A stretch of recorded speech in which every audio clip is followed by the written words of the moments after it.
asset already in place was quarterback Troy Aikman. But the Cowboys acquired other commodities, such as running back Emmitt Smith, their #1 draft choice in 1990. Meanwhile, the R&D department was developing the great wide receiver Michael Irvin. Productivity increased dramatically.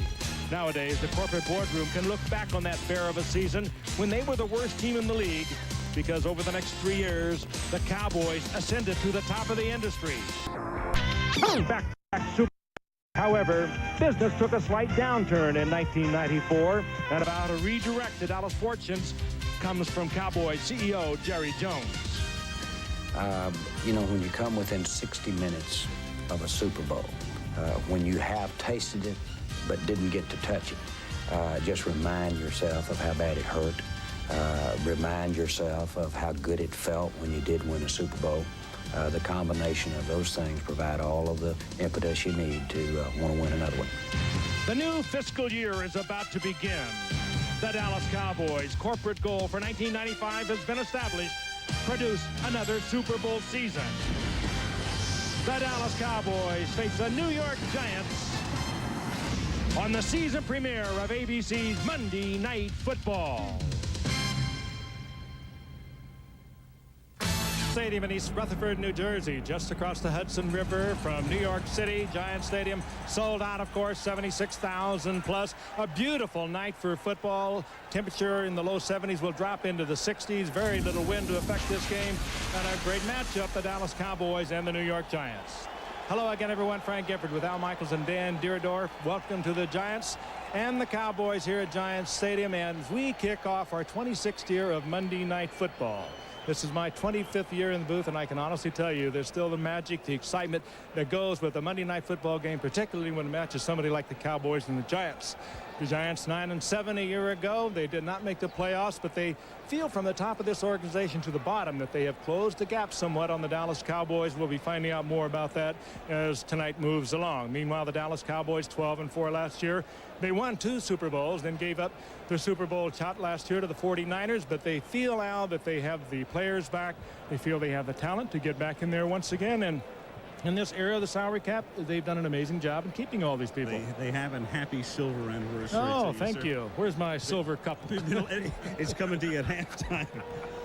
The one thing about the Cowboys, it's become fashionable to say this is finally Barry Switzer's team. He's in his second year.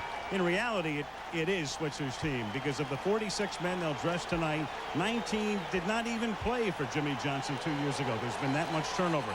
But the key components are still there. Troy Aikman at quarterback, Emmitt Smith at running back, Michael Irvin at wide receiver, 8 Pro Bowlers on offense from last season.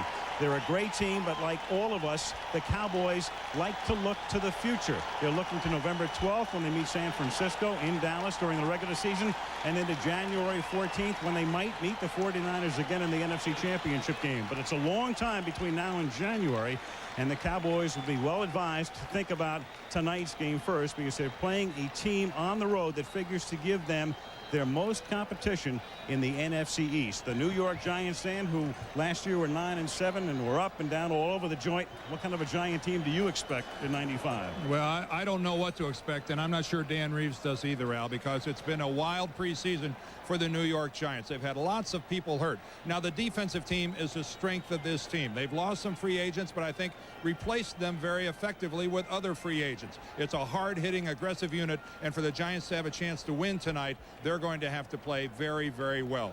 The problem for the New York Giants is on offense. Offensive line, they have not had any continuity this entire preseason. They're finally going to field a starting unit tonight. Both their starting receivers have been hampered with hamstrings, and the biggest problem, quarterback Dave Brown has only played 5 quarters this preseason and thrown only 32 passes. You have to wonder whether he's ready. Dan Reeves, though, their head coach, is ready. He's 10-4 on opening day. Let's hope some of that magic rubs off on the Giants. And the crowd is ready, and so are the Cowboys, and the rookie John Baker to kick off. And he sails one down to 3, and the new Giant, Herschel Walker, sees immediate action and runs it back to the 18-yard line. And the Giants will start from there. Bill Bates makes the tackle, and what else is new? Bill Bates still with the club in his 13th year. Dave Brown, a supplemental pick out of Duke in 1992. assumed the #1 role last season. He has Rodney Hampton behind him, the rookie Charles Way from Virginia, the fullback, Sherrard and Callaway, the wideouts, and Cross, the veteran tight end. And the Giants banged up during preseason up front. Elliott, Bishop, Williams, Smith, and Riesenberg, with Williams and Riesenberg seeing very limited action during the exhibition season. Here is Rodney Hampton on first down across the 20 to the 21-yard line. A gain of a couple. It'll be 2nd and 8. Let's take a look at the very fleet Cowboy defense. Tolbert, Maryland, Lett, and Haley up front. Remember, Charles was talking about retiring, but not seriously, last year. Edwards, Jones, and Godfrey Miles for the unsigned Darren Smith at outside backer. Kevin Smith and Larry Brown are the corners. Darren Woodson and Brock Marion the safeties. Marion taking the place of James Washington, who opted to sign with the Redskins. 2nd down and 8. Callaway in motion. Brown's first pass of the season, caught by Aaron Pierce. He's tackled a little shy of the first down. Nice tackle by Godfrey Miles to save a first down and create a 3rd and 1. Well, I think everyone in the stadium and everyone watching this game knows what the Giants would like to do, and that is control the ball, control it with short passes like this. They want desperately, Dan, to run the game. What you touched on earlier, this line has not played that much together in preseason, is going to make it very difficult. Unfortunately, none of them have played very much together. It's a feeling process for all 11 of these guys. Double tight end set. On 3rd and 1, they give it to Hampton, and Hampton is hit by Robert Jones in the middle. He had to get to the 29. Appears to be a little shy, and the Dallas Cowboys hold the Giants on the first series. Hold them on a 3rd and 1, and Switzer fired up at the outset. Boy, really the body lean that time favors Rodney Hampton. He's the low man.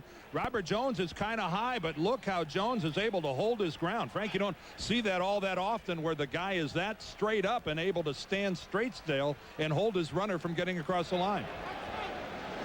Great play by Robert Jones.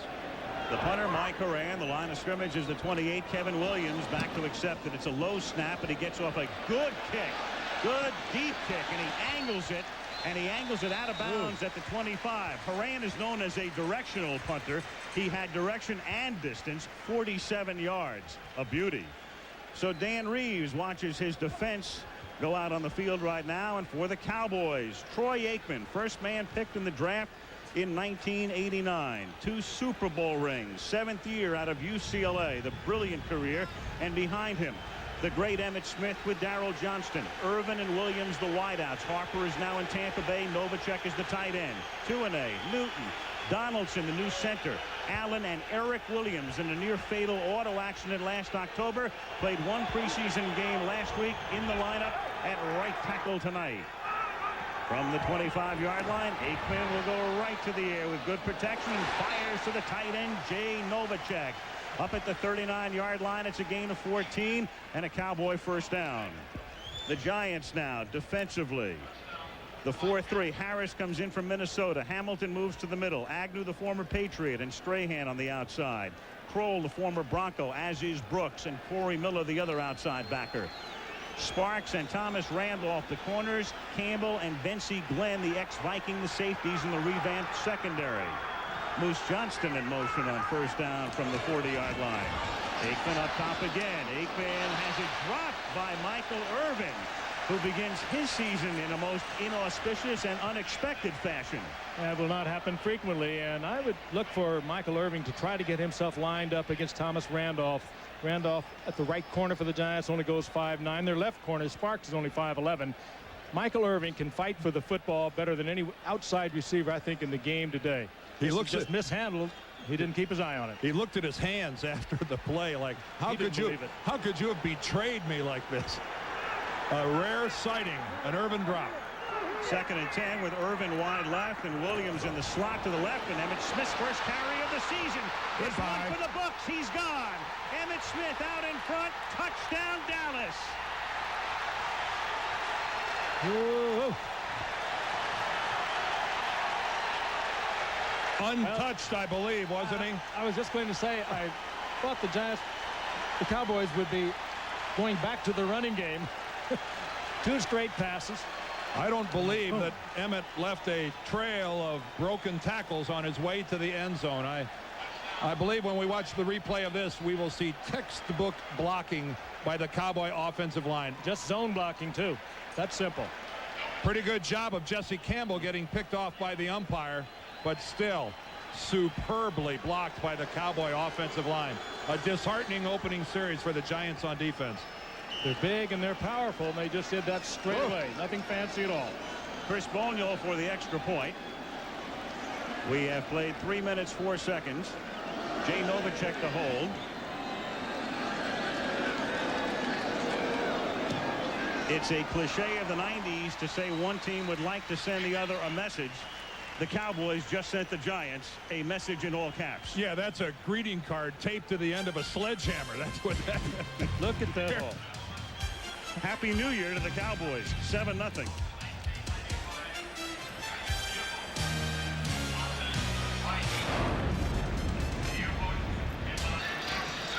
You think they're going to figure something new out, Dan? They're not getting yelled at, I'll guarantee you that. These guys might be. That's just Jesse Campbell, their number 37. You see him tapping himself on the chest. He got picked off by the umpires. He tried to come in and make the tackle on Smith. John Baker, the barefooted kickoff specialist. Herschel Walker takes it at the 6-yard line, and Walker is met after a run back of only 11 yards. Tackled by David Lang. ABC's Monday Night Football is being brought to you by Windows 95 from Microsoft. Where do you want to go today? Beechwood aged Budweiser, the king of beers. This Bud's for you. And Jeep, maker of the new Jeep Grand Cherokee. Well, here's where Dave Brown really doesn't have to try to do it all by himself. He got knocked out of the first preseason. He hurt his elbow. Then he had a concussion in last week's game. He's only had a chance to put the ball in the air 32 times during the preseason. He has got to play conservatively to start this ball game, I think. Play fake. Deep throws. Catch made up at the 37-yard line. Chris Callaway, who saw so little time during preseason because of a hamstring pull, makes the catch, an 18-yard reception. And a fine catch it was. That ball thrown high in the air over Callaway. He only goes about 5'10". Watch him now working against that deep safety zone. Breaking back to the inside. Breaking away from Kevin Smith and taking a shot from Kevin Smith, the new millionaire. Signed a 4-year deal with Dallas yesterday. Fine catch. It would be news if we could find a non-millionaire. Off the play fake. Brown throws. The wobbly pass is caught by Cross up at the 46-yard line. And that's close to a first down. He is wrestled down by Kevin Smith. Wobbly out, but a well-thrown ball. Throwing that back across his body, and Cross doing a fine job uncovering to give Brown the target. How about the fake he put on Tony Tolbert before he ever got rid of the football? Dave Brown came out, and there's Tolbert right in his face, and he jukes him big time to buy some extra time. Right there. That's a nifty little move he puts on Tolbert to make that completion possible. Back-to-back first downs on successive plays, and Rodney Hampton, the heavy-duty one, struggles for a minimal gain. He is tackled by Leon Lett, another sign to a long-term deal. Dan Reeves beginning his 3rd year now as the coach of the Giants. You'll recall he was their 3rd choice. They opted for Tom Coughlin first, and he chose to stay at Boston College. And now is at Jacksonville. Dave Wanstead could have had the job, and they wound up with Dan Reeves, and it's not a bad guy to wind up with. No, it's not often the 3rd strike ends up being so productive. He coached for 12 years at Denver, 3 Super Bowl teams, over 600 winning percentage. 2nd and 9 from the 48-yard line. Brown flings one. It is caught. There's a flag down. The first penalty of the game. Chris Callaway is the receiver, and the initial indication is that it's going to come back. Bob McElwee is the referee. It'll go against New York. Number 30. Offense. Oh, that 5 hurts. yards. The Second rookie down. Charles Way from Virginia, illegally in motion, negates a first down, and a good effort on the part of Chris Callaway, hooking up once again with Dave Brown. And there is Charles Way, a 6th-round draft pick out of the University of Virginia. Surprised the Giants. He is a superb blocker and a good receiver, and was scouted by most teams as a runner, and consequently he went in the 6th round. Yeah, nobody really projected him as that fullback, Frank. He's actually even put on some weight. He's listed there at 236. Dan Reeves telling us he actually goes closer to 245 He's a real load at that fullback spot. Needs to get it going in the right direction. 2nd and 14 after what would have been a 12-yard gain. Callaway in motion. Rodney Hampton. He had a hold, but then he runs into Way. And he stopped at the 46-yard line. Robert Jones makes the tackle. Rodney had room except for his teammate. Way was feeling his way. Yes, he was. He got in the way. And Way is making the highlights. He will have some coaching come Wednesday when the Giants return. He got into the hole, and it looked like he maybe should have kept on going instead of stopping it. Nope, and he kind of got hung up right there on Russell Maryland, working against Lance Smith. Got to be a little more nimble and skip past that thing and continue to be a lead blocker. 3rd and 11. Cowboys leading 7-0. 6 minutes into the game. And we've got a whistle and a flag before the snap. And Bob McElvey. False start, number 80, offense. 5 yards, 3rd down. That's Chris Callaway, and 2 penalties now on the Giants. You know, again, we've talked about the offensive line not playing that much together. The wide receivers have both been out for a long time. Mike Sherrard and Chris Callaway, and they just have not had the work you need in preseason to get yourself toned up to play a game, and we're going to see a lot of early errors, I think. That starts with the very basics, though, because a wide receiver, he's not going on the snap count. His responsibility is just to look in at the football. Cowboys go with 7 defensive backs on 3rd and 16, and the Giants set up a middle screen to Herschel Walker, but he is tackled. Charles Haley read it beautifully, smelled it, and he's right there to make the stop. That's just a spectacular play by Haley. He is just all over this middle screen. Reads it, drifts to the inside. He might as well have been in the Giants huddle. It's just not rushing passers that Charles Haley contributes so much. He makes plays like that half a dozen times in a game, and they're big plays, forcing the Giants to go to the punt formation. He's just a big play man all over the field. He's a killer is what he is. Moran to kick. Absolutely right. As penalties stymie the Giants. Fair catch was called for and made by Kevin Williams at the 20-yard line. So the Cowboys take over there. With 7:46 remaining in the first quarter. It's Dallas 7, New York nothing. Dallas on top.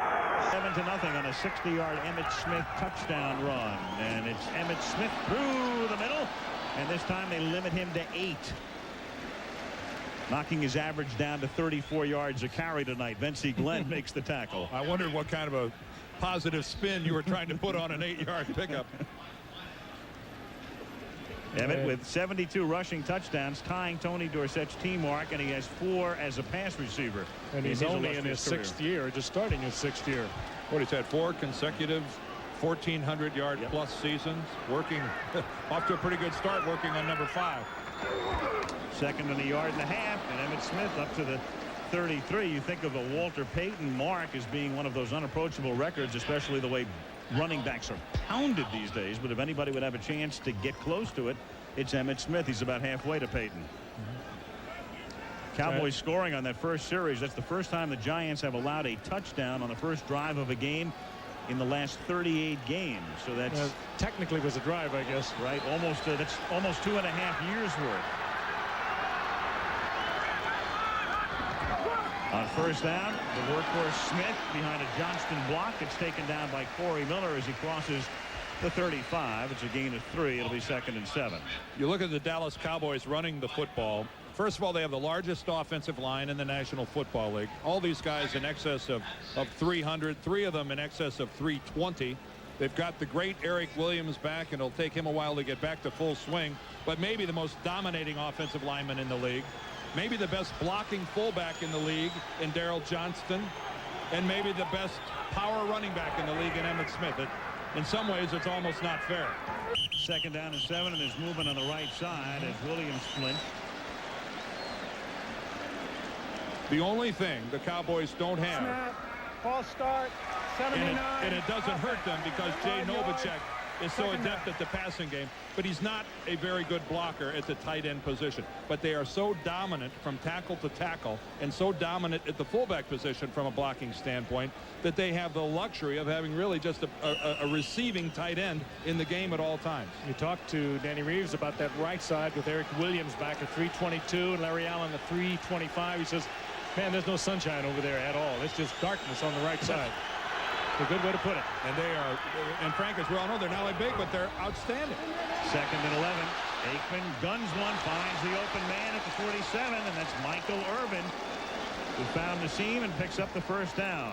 Vincey Glenn makes the tackle and is hurt. Did you see Irvin look that ball into his hands? He went right back to the basics.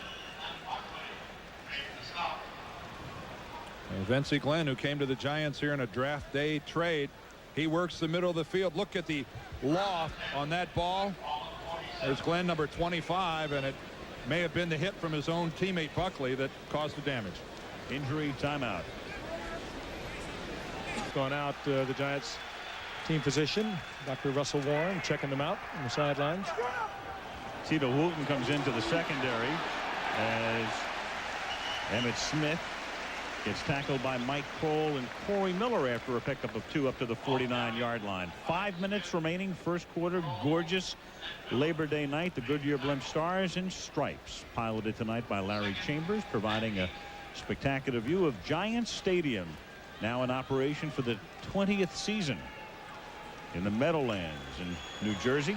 You know, good force on that last play by Felipe Sparks, who during that injury timeout actually got into a pushing and shoving match with Michael Irvin.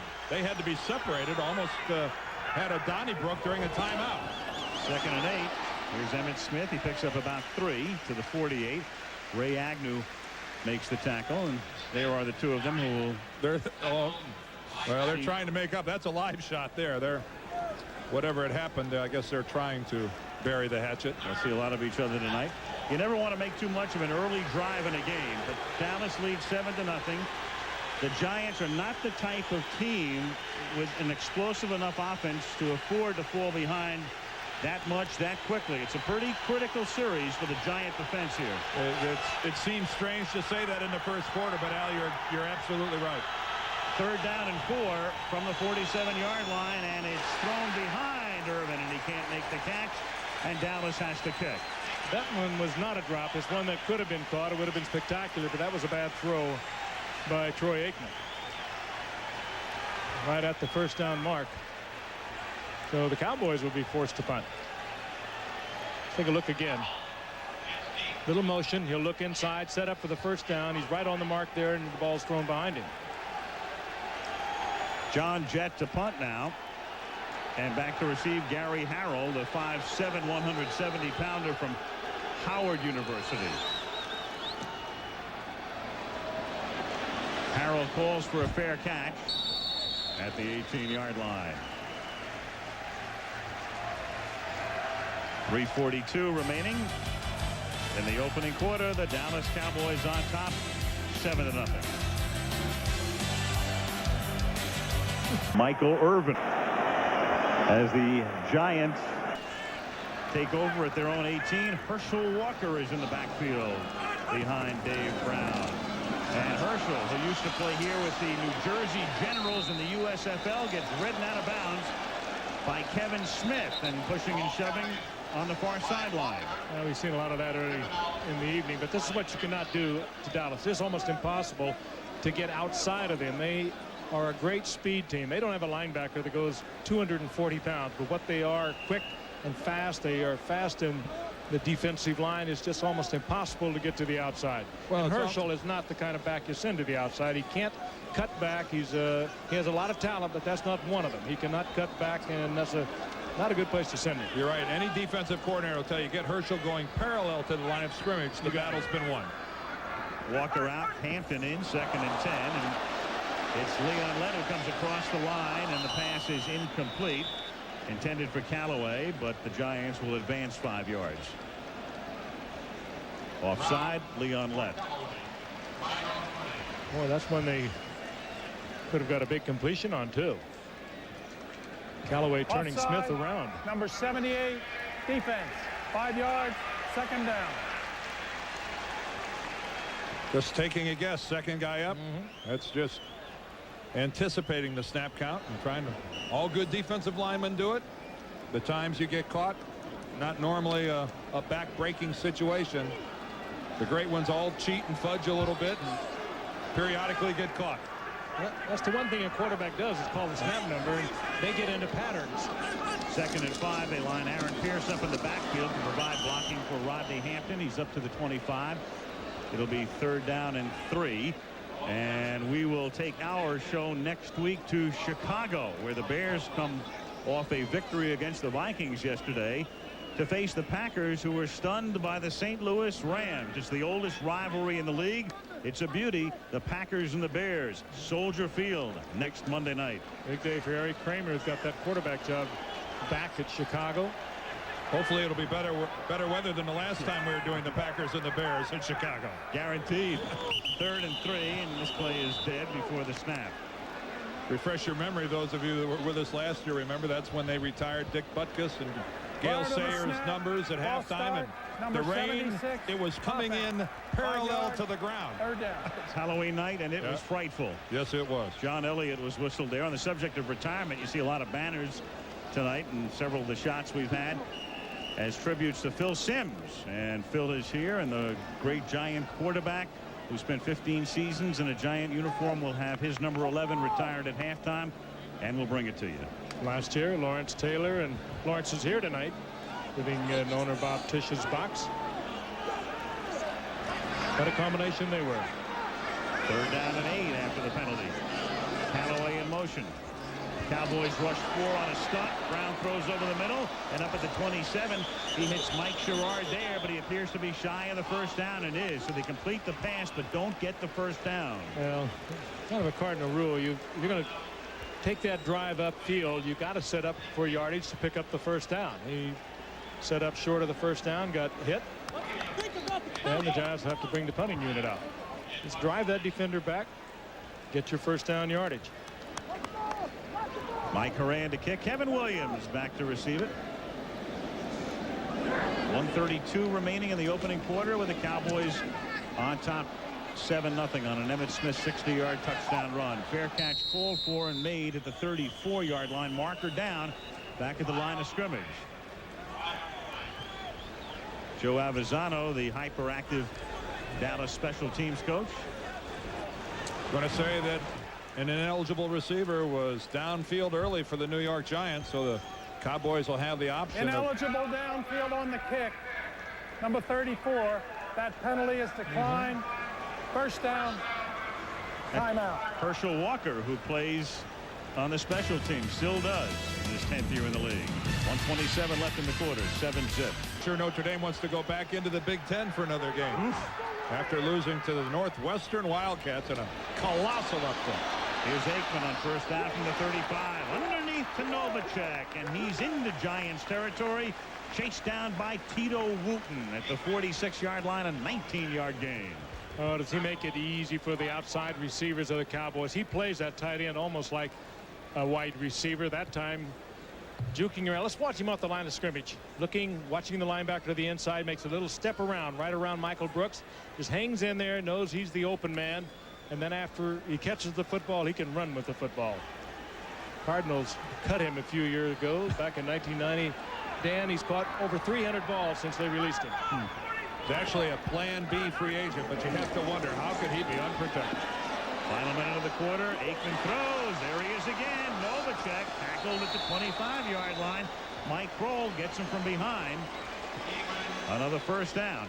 Jay Novacek is Troy Aikman's version of a teddy bear. Just his security blanket. His whenever I don't see what I'm looking for, I instantly go to number 84.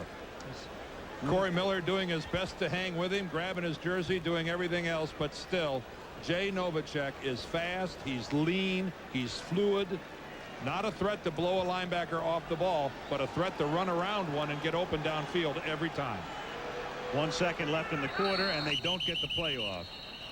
Time expires before the snap. It'll be 1st down at the 25-yard line for the Cowboys when we start the 2nd quarter. So after 1, thanks to Emmitt Smith, it's Dallas 7 and the Giants nothing. And back we come with Monday Night Football after this message and a word from our ABC station. Tisch, who is the co-chairman, along with Wellington Mara of the Giants, and LT Lawrence Taylor in your shot right there, enjoying the game from the owner's box.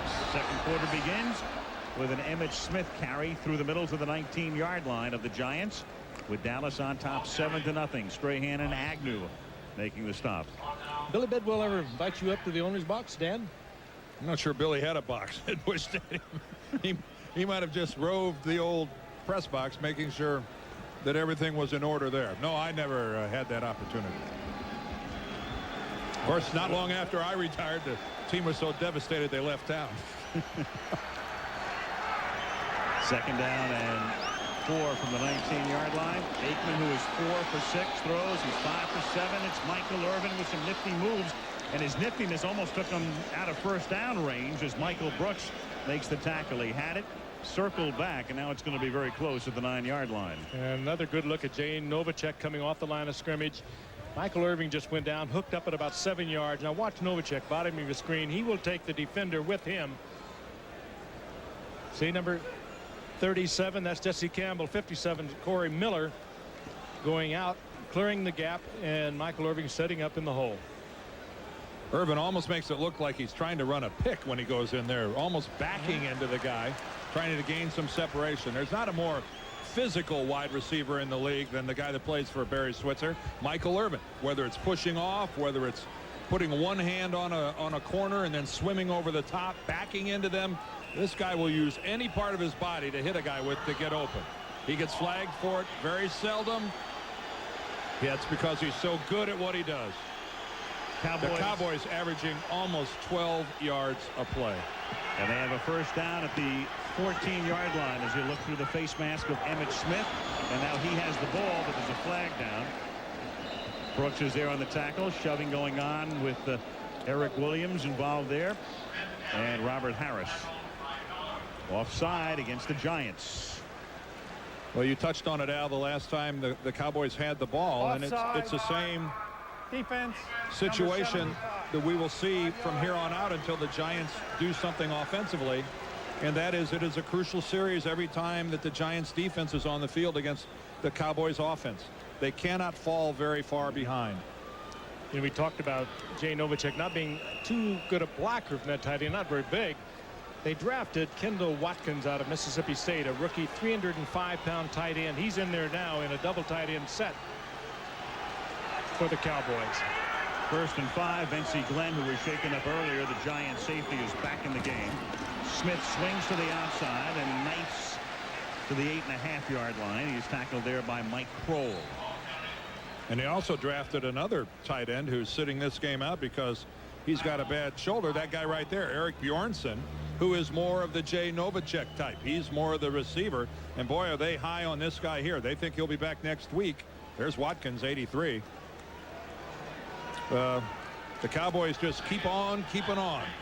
They had a good draft this year. A lot of guys that can play. Bjornsson was out of Washington, was a combination quarterback, running back, receiver, superb athlete, and has done really well in camp for the Cowboys. 2nd and 3. Emmitt Smith wrestled back as he reaches the 7-yard line, setting up a 3rd and 2. Michael Brooks leads the charge, the middle linebacker. Good stout work there by the Giants defensively. That's the best they've looked so far at jamming the middle and knocking everybody back. There's Michael Brooks, 94, the middle plugger, as they call him. Little cross blocking. Nate Newton comes across. Look how nicely Brooks falls off to the inside, though. Gets in on the play along with Ray Agnew. What a fine read on the part of Brooks. Saw that pulling guard, stepped right into the hole. Agnew was there as well. And look at this. Emmitt Smith approaching 100 yards.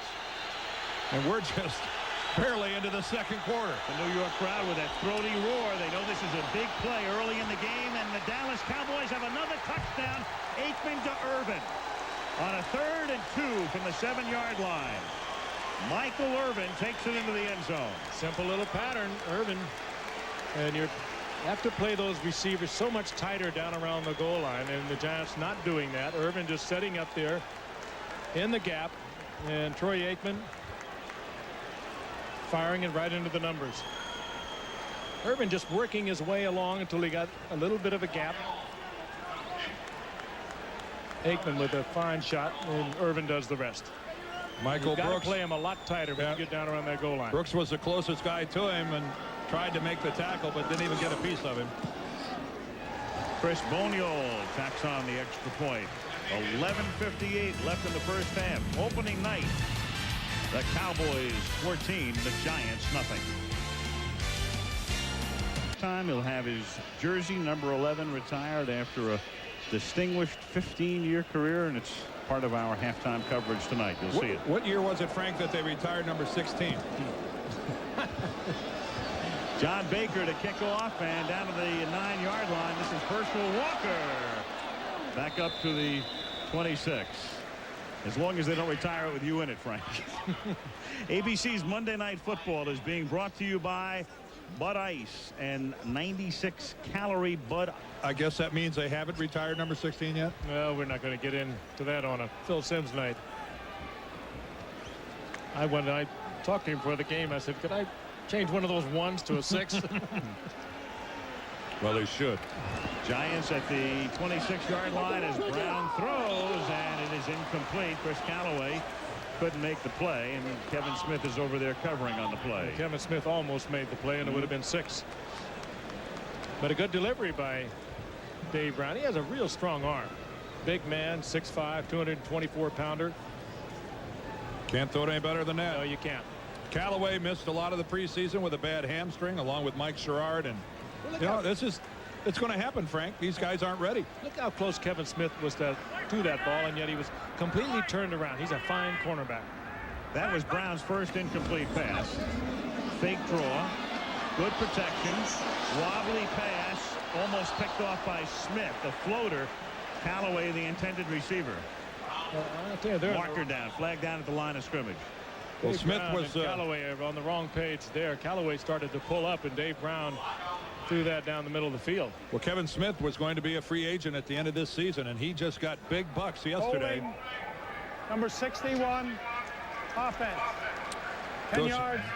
Second down. Goes against Lance Smith, the right guard, but Kevin Smith rewarded with a monster contract, something along the lines of a $5 million signing bonus going to Kevin Smith, and that's one less free agent that Jerry Jones and the Cowboys have to worry about defensively. They still got Darren Woodson, Russell Maryland, Dixon Edwards, Robert Jones. All these guys will still be free agents, but they've solidified the corner. One corner. And they still think they'll get Deion Sanders, and in the second half tonight we'll detail the latest on Deion.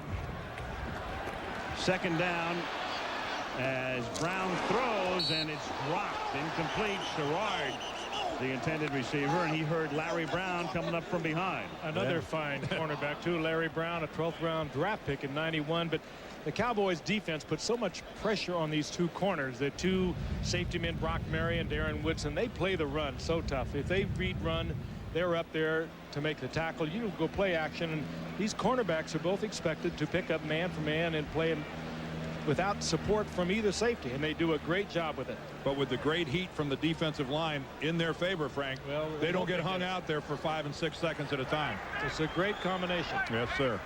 3rd and 20 from the 16. 11 and a half to go in the half.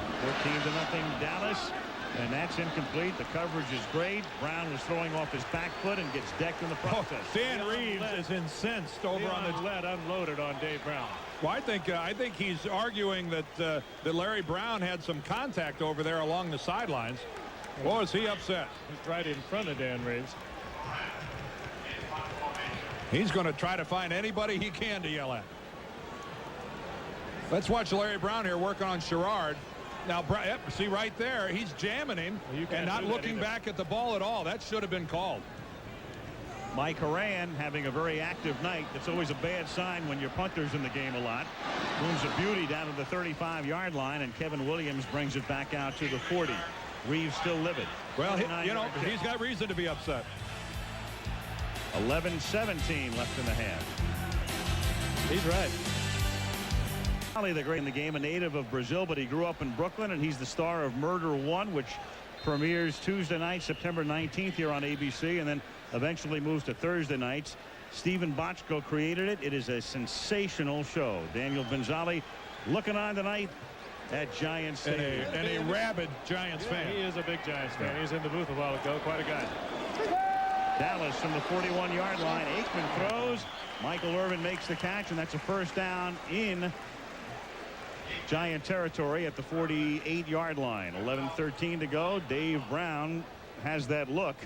His team down 14-0.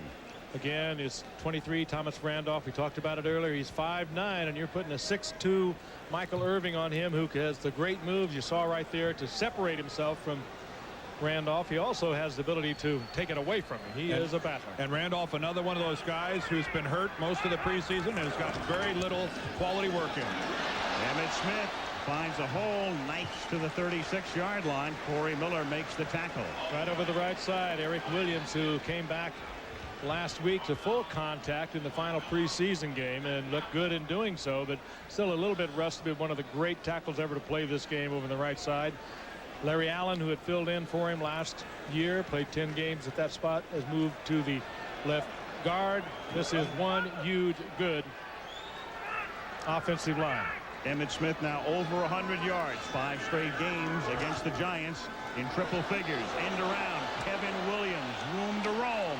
Tackled at the 25-yard line, fought from behind to save what would have been another 10-yard pickup. Thomas Randolph with a stop, 12-yard gain, and another Cowboy first down.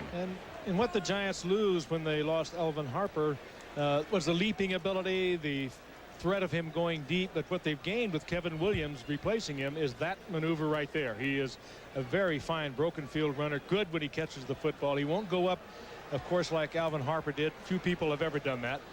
But once he gets his hands on the football, he is a threat to go all the way. First down from the 25-yard line. Over the middle, they set up the screen. Not a particularly good-looking screen, but it becomes a lot better looking when you have Emmitt Smith on the other side of it. Well, I mean, that was ugly, and he turned it into a thing of beauty. Isn't it funny the way it works? Mike Kroll has a lot of speed. He's a good tackler. Former #1 draft pick for Reeves at Denver. But he was just catching air. He thought Emmitt was going to be there. Watch this. Number 51 is Mike Kroll. He has a good shot at this, but forget it. Emmitt's out of there. Sherman Williams comes into the game, the rookie from Alabama. On second down and 10 at the 24-yard line. So Williams in the backfield. Here is Sherman's first NFL carry. And it's a good one. To the 12-yard line, and a Cowboy first down. Bensie Glenn makes the stop. There is a whole lot of staring going on at one another taking place right now in the Giants defensive huddle. They have the look of a squad that is just back on their heels and trying to figure out how they can stop the damage and stop the bleeding. Over 100 yards already, over 10 yards per carry. It was nice of Emmitt to give Sherman a carry or two, but Emmitt must have went for a shin strap or something. This has the makings of a big-time rout if the Giants don't settle down. Emmitt threading and picking and finally upended at the 8-yard line. Thomas Randolph in on the stop, but not until Emmitt had picked up another 5. 107 yards already tonight for Emmitt Smith in just 22 minutes of play, and this is nothing new for the Giants. They have seen this act before. There it is. Last 5 games against the Giants. 120, 117, 168, 163 on a Monday night game last year, and 107 already tonight. He didn't play the final game last year because the Cowboys had clinched everything they could. Second and 5. The blitz is on and the pass is high, and because the Giants were able to come sprinting through, Michael Brooks able to deck Aikman and create the errant throw. And the crowd reacts. A little hope in that. That's one of those deals where even though it was nothing more than an incomplete pass, the fact that Michael Brooks knocked Troy Aikman on his keister excited everybody here. Dangerous blitz in this area, and Michael Brooks was able to carry it off. 3rd and 5 at the 8. 7:40 left first half. Giants trailing Dallas. Yeah, this is where the Giants defense has to attack. The secondary has to be with the receivers all the way. 3rd and 5. Johnston, and the Moose takes it to the half-yard line. He didn't get in, but it's a 1st and goal. So the Moose, who's been quiet tonight, the blocking back and occasional ball carrier and occasional receiver, all of a sudden, the minute you forget about him, picks up a key first down. There's just so many different things that Daryl Johnston brings to the table. The blocking, the leadership, but really the pass receiving. 44 catches last year, A good spot by the officials. He did not get in. It's on the 6-inch yard, the 6-inch line, and this is where the Giants are outmanned by the bulk of the Cowboys. Emmitt Smith untouched. Look.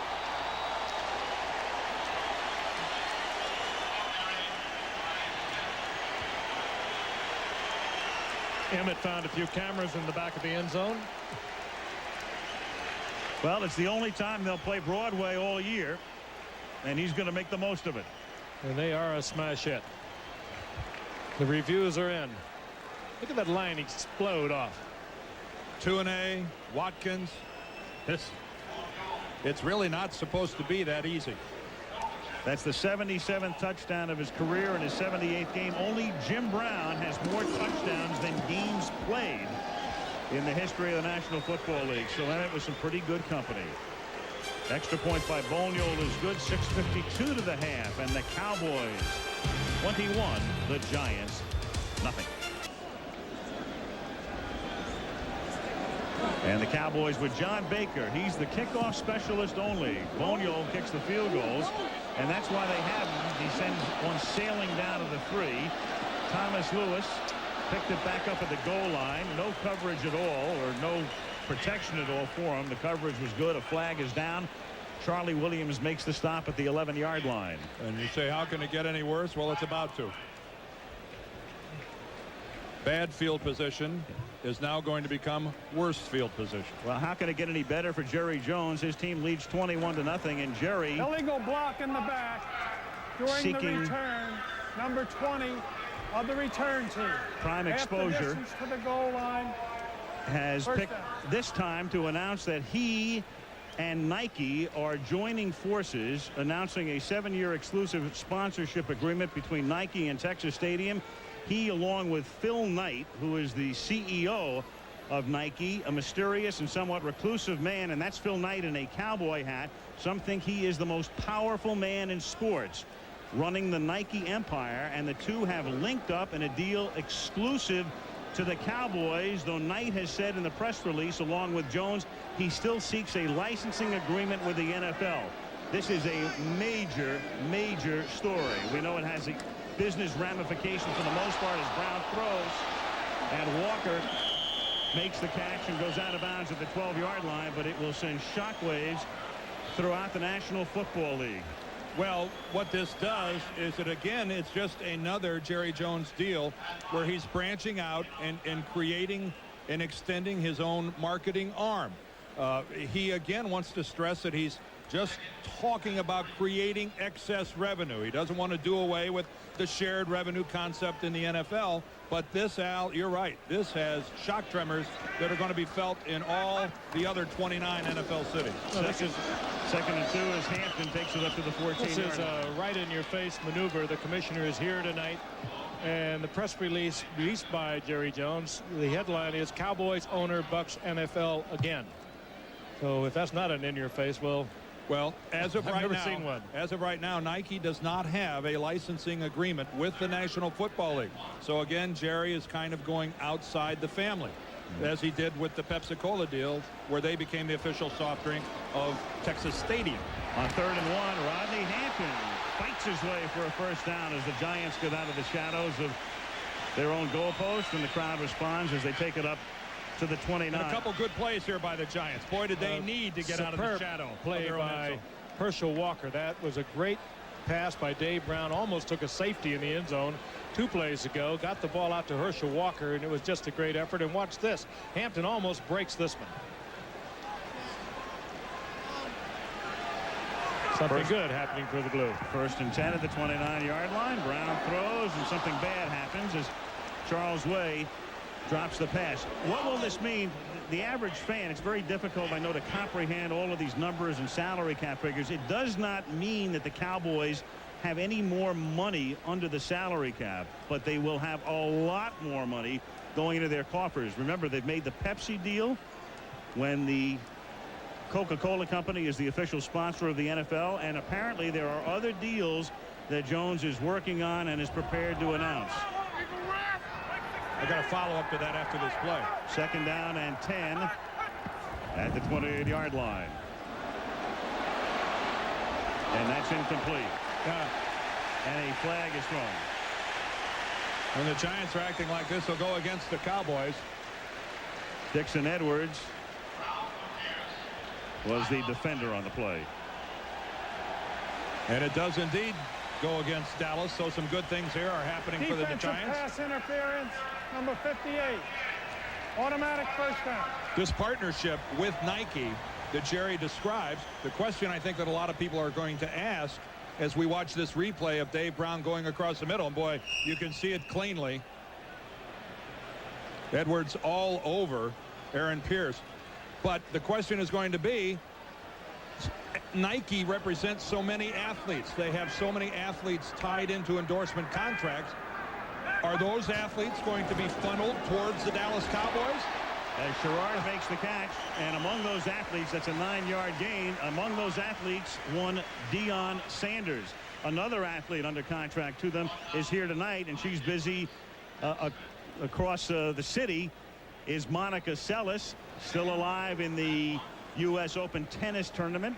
She's a hard hitter, but I'm not sure that she's really a suitable candidate for the Dallas Cowboys. But you know my point. You know, there's so many guys in this league that have endorsement deals with Nike. What happens when they become free agents? Or is there a natural funnel towards the Cowboys? 2nd and 1. Brown going deep. Contact, but they're going to rule incidental contact. Sherrard and Darren Woodson bumping and banging, but incidental.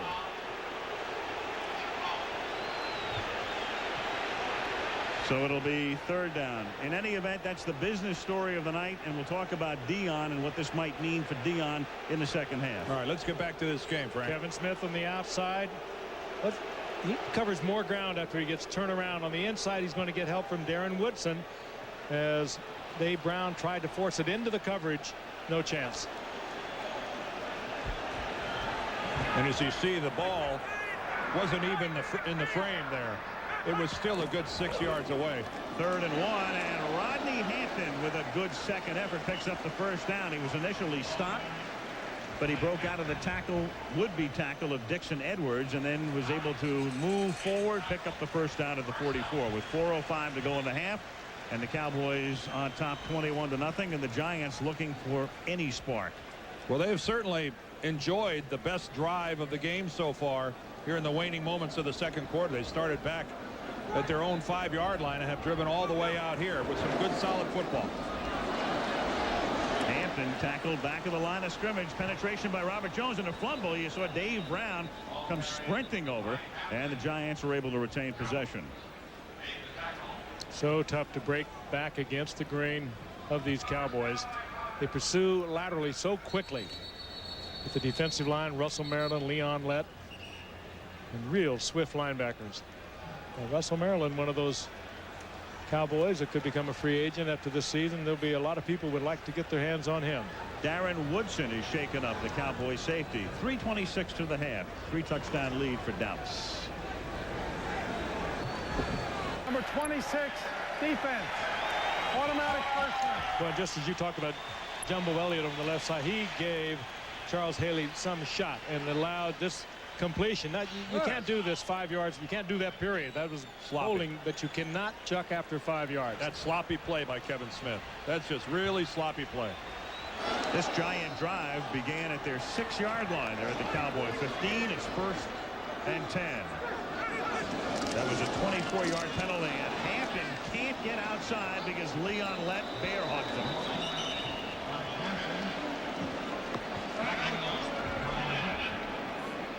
Leon Lett stopping him. 2nd and 10.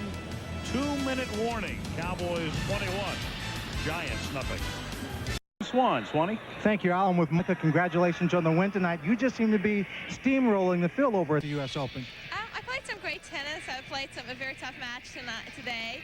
So it's just so much fun playing at the Open. It's so exciting, and I'm just having a great time. So it's just football game tonight, a little diversion for you just to take your mind off the competition? Definitely. I had a tough match today, so I wanted to do something fun, and I love to watch football, so I want to come out and watch the game. Okay, let's go back upstairs to Al for a second. All right, thank you, Lynn. As the Giants have it, 2nd down and 10 from the 15-yard line. Brown under pressure. Look out, sack, fumble. Giants once recovered. Riesenberg recovers it, but Tony Tolbert came in from the rear for the sack. And that pushes the Giants all the way back to the 24-yard line. Tolbert has now picked up at least one sack in each of his last 7 games against the New York Giants. And that's a hustle sack because he's coming all the way across the formation. He's the left end, and he's the farthest defensive lineman from where Dave Brown ended up. But yet he covered the ground, hustled over there, and got the hit. And it was a smart play and an alert play by Riesenberg to cover up the ball. After he had beaten Riesenberg. Yeah. It was good coverage downfield. You're exactly right on being coverage sack. So timeout is taken now by the Giants. And let's go back to Lynn Swan for a moment. The Cowboys have something in common. Yeah. All right. Swanee, we're ready for you. No rehearsal. All right. I was asking Monica, your favorite football team. Well, as a person living in very close to Tampa, I support a lot the Tampa Bay Buccaneers because they're hometown. But otherwise, I love the Cowboys, and I saw them 2 weeks ago in Toronto, and I'm here to watch them tonight also. So I mean, they're just great. Is that because they're playing football tonight the way you play tennis? Probably a little bit has something to do with that, but they're just a great team, and they're steamrolling tonight. So what can you say? Okay, Monica, we wish you well. Everyone's glad to see you back in tennis. Thank you. All right, thank you, Lynn. It is great to see Monica back and playing as well as she is, as she continues her pursuit of the U.S. Open title. The Giants continuing their pursuit of trying to get back into the game. It is 3rd and long as Brown goes for the end zone and overthrows the intended receiver, Mike Sherrard. Again, throwing into double coverage. Kevin Smith was there with Brock Marion and Kevin Smith. Yeah, Woodson was shaken earlier. Now Kevin Smith, he of the new rich contract. Right heel. Let's take a look at it again. He's got outside coverage. Brock Marion's got the inside, and he just was. I didn't see him take a misstep or anything, and he is in agony. Maybe we could carry that replay just a little further. Well, you don't want to speculate on anything, but they're grabbing the back of it, back in that Achilles region. Let's take it all the way now. Kevin Smith is 26. Let's follow him on through here. He's looking at the ball there, and all of a sudden, right there. Right there. Ooh. Boy, he did not want to put any weight on that right foot. Yeah, so Kevin Smith shaken. Phil Simms, meanwhile, walking through the catacombs of the stadium, and this crowd will go wild when he comes out. At halftime tonight, we will have the retirement ceremony and then check in with Brent Musburger for the other news around the National Football League on this first weekend of the regular season. Phil, the funny thing is they had to wait a year for Phil's retirement ceremony because he had thought about playing last season, and then he, during the off season, had gone to Cleveland to talk to the Browns about possibly signing with them, and then opted to retire from football and left ESPN to go with NBC. I talked to him before the game and I was congratulating him on the retirement, and I said, Phil, aren't you glad you're not with Cleveland? Because he seems happy in broadcasting. He really seems to enjoy it, and kind of a whimsical look came into his eye. And he's an old warhorse, one of the greats ever to play this game. He had the good years and the bad years and the ups and downs, and he always gave it 100%. And you see now Kevin Smith is getting the golf cart treatment, and we'll try and get a report on him. Again, without speculating, if the Kevin Smith injury is the type of injury as the Mara family gets ready to honor Phil along with the Simms family, if Kevin Smith is out for any length of time, how much more important would that make the signing of one Deion Sanders to the Dallas Cowboys? I think you already know the answer to that question. It makes it a great deal more important, and we're not going to speculate as to how long Kevin Smith might be out, but those are always the ones you worry about when you see somebody that goes down like that. And of course, there's a guy who just invested millions and millions of dollars in Kevin Smith. 42-yard field goal attempt by Dallas. Wiesel is blocked. It is blocked by the Cowboys, and that's a shame. Might be Leon Lett, who's who's blocked a few in his career. That's a shame for Dan Reeves and his ball club that they drove it the length of the field, that they really showed something, being down 21-0, putting together by far and away their best offensive drive of the game, and still have a goose egg on the scoreboard.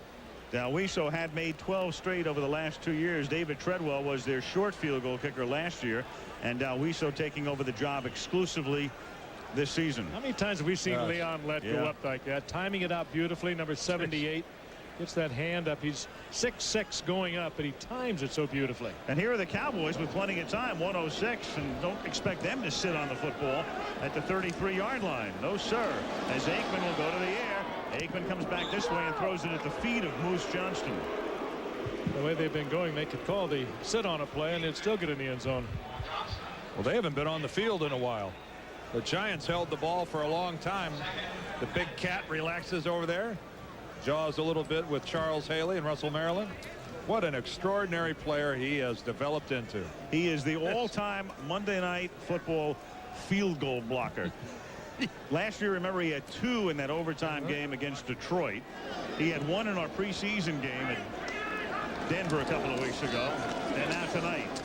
And this is Sherman Williams taking it up to the 39-yard line. It helps to be 6'6", but there are a lot of players 6'6". They do not time their leap like Leon Lett. He gets the surge across the line of scrimmage. He goes up, and somehow or other, there's a clock in his head.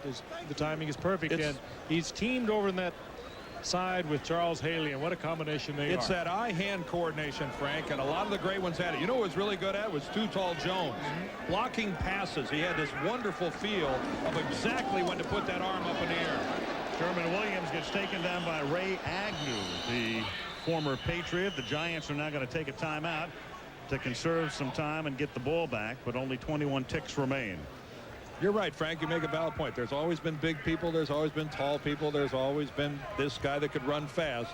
Why is it some guys just have the knack of doing things? Regardless of the sport, some people just have a presence that other people don't.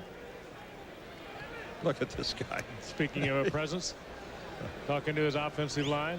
Well, just one of the great competitors that's ever played. One of the great people. He is some fine gentleman. He's a classy man. And I'd be talking to my offensive line, too, if I'm Emmitt Smith. I'd be taking them to dinner. I'd be buying them cars. I'd be wining and dining them any way I could. Hit him with a few Rolexes, all that sort of. Oh, man. I'd do anything but feed them. I'm not sure. When I played, we want to strap that on. Afford a Timex. Look, I played with a couple guys who couldn't spell Rolex. And a couple of guys who couldn't read a watch. John Jett to the 15-yard line. Gary Harrell up to the 32-yard line as he runs it back there, and only 10 seconds remain in the half. I played with a couple guys who wrote with crayons. Conrad. The big fat ones. The big fat ones. You work right now with a couple of guys who write with crayons, I think. Goodyear blimp, stars and stripes hovering above Giant Stadium in East Rutherford, New Jersey. Oh, we need rain back here desperately in the Northeast, but it has been such a beautiful few days. You're right about that. It's been New York at its very best. So the Giants, with 10 seconds left, come up for 1 or 2 plays as Dave Brown attempts to get them into field goal range, which is going to be very difficult to do, and stop the clock in the process. Slide, well, to stop at the 39-yard line. So nothing happening downfield, and Brown has to eat it, and that's the end of the first half. Not a good one for the Giants, but the Cowboys were in midseason form. Halftime, the Cowboys leading the Giants 21-0. Crowd booing as the Giants leave the field, but they'll be all cheers in a few minutes for the Phil Simms retirement ceremony. Part of our halftime activities on Monday Night Football. The Toyota Halftime Report, brought to you by Toyota and their full line of quality cars and trucks. Toyota, I love what you do for me. From our New York studios, your host, Brent Musburger. You know, even before the injury suffered by Kevin Smith, the Dallas Cowboys were heavy favorites to sign Deion Sanders. Now it'll cost Jerry Jones a few more bucks. The Pittsburgh Steelers, desperate for a defensive back tonight. Peter King of Sports Illustrated traveled to that city today on the NFL beat to find out about the injuries that decimated the Steelers yesterday. Brent, the news is worse than expected in Pittsburgh. The Steelers have lost their great corner, Rod Woodson, almost certainly for the year. He told me today he's going to have a patella tendon transplanted to replace the torn right ACL from yesterday's game against Detroit. But worse, quarterback Neil O'Donnell, thought only to be out maybe 2 weeks after breaking his pinky yesterday, will be out at least 3 now, maybe longer, because he had to have a plate and screws attached in his right hand today. But Brent, back to Woodson's injury. It's sure to ignite the furor over artificial turf around the NFL. Now 2 stars in 3 weeks, Rod Woodson and Kajana Carter, have been lost for the year due to injuries suffered on artificial turf. Well, they might also want to consider outlawing moves like Barry Sanders put on Woodson. And just to balance this story out, Michael Dean Perry last night, playing on grass in Denver for the Broncos, suffered a knee injury, surgery tomorrow, out 3 to 12 weeks. Meanwhile, did you see the excitement at Indianapolis on the part of the Bengals? I mean, Dave Shula acted like he just won the Super Bowl. We spoke with the Bengals coach. Well, it was a good feeling, Brandon. We've had some tough times around here with some injuries that not only Kajana suffered, but Dave Klingler and Steve Tovar as well. And it was a welcome relief yesterday. The guys played very hard. They hung in there in a ball game that came down to overtime, and Doug Pelfrey did a great job for us in kicking us to the win. Dave, major injuries suffered by the Pittsburgh Steelers. What does that do to the AF Central Division race now? Well, that's up to the Pittsburgh Steelers. You know, we've had to face it, and there'll be certainly a lot of other teams that have to go through it as we go through this 1995 schedule in the NFL. It's just a fact of life, and they're a fine football. Expectations are never higher than when a quarterback is drafted in the first round. So when the New York Giants chose Phil Simms from Kentucky's Morehead State in 1979, the mandate was to lead the team to its first Super Bowl. The early years were filled with promise, but injuries to Simms and generally mediocre personnel kept the Giants at arm's length from a title. Then in 1986, in his 8th season, Phil Simms guided his club to the NFC Championship. And in Super Bowl 21 against Denver, he was near perfect. On the brightest stage, Simms played his greatest game, completing 22 of 25 passes and winning the MVP award as the Giants mauled at Denver. 4 years later, he blazed a regular season trail that would lead the Giants to another Super Bowl win, a triumph over Buffalo. He'd be forced to watch from the sidelines on crutches. By then, though, he'd become the people's choice because of his skills and heart. No quarterback consistently absorbed more punishment, and his resilience was what the Giants fans admired most. Tough guys should come to work with a 3-day growth, mood dark and brooding, mud-caked hands and a raspy voice. Phil Simms showed up every week with a Mountain Dew sparkle and a Kentucky lilt and craftsman's hands running through white blonde locks. Phil Simms gave tough a different look, and that's why his number 11 will be retired now. The PA announcer is Jim Hall. Ladies and gentlemen, number 11, Phil Simms.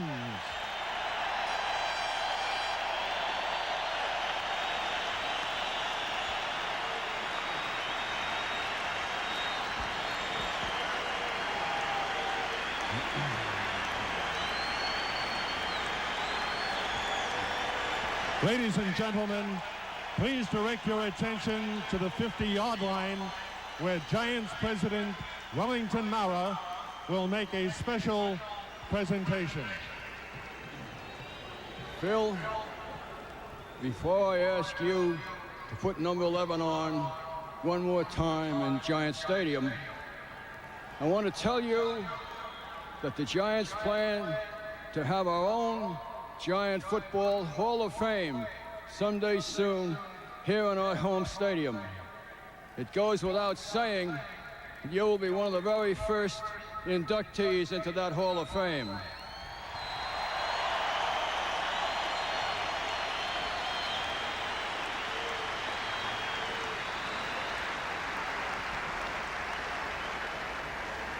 And Lawrence Taylor also.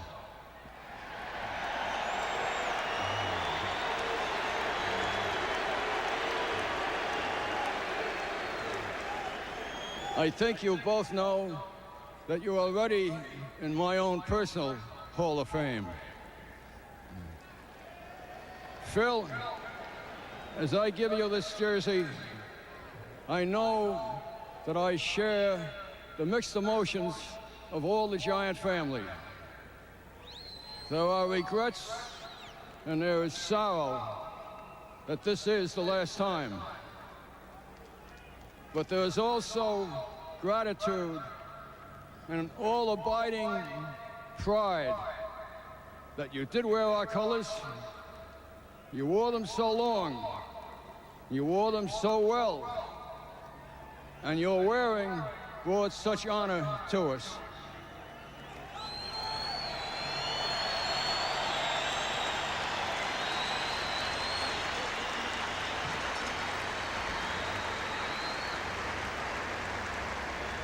And now, number 11 is yours to keep always and to cherish, just as all of us will always keep and cherish the unforgettable memories you leave with us and the class that you brought to us.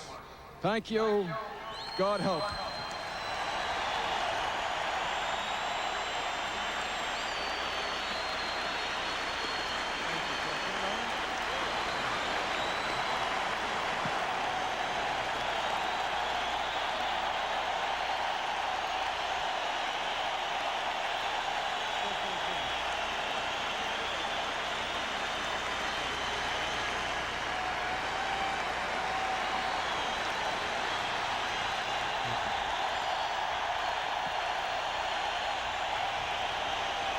Thank you.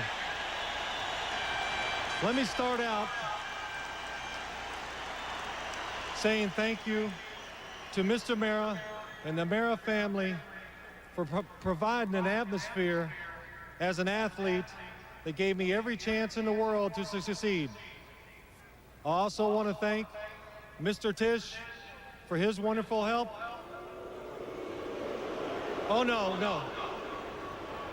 And also, I want to say thank you to the late Tim Mara, who did so many wonderful things to help the organization. I stand here because of football, the greatest team sport in the world. I stand here because of a great team effort.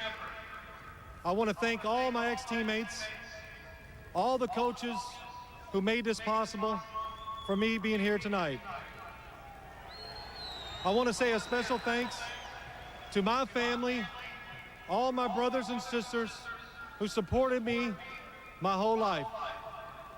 Also, I want to give a special thanks to my wife and my children for putting up with a grouchy dad for 15 years.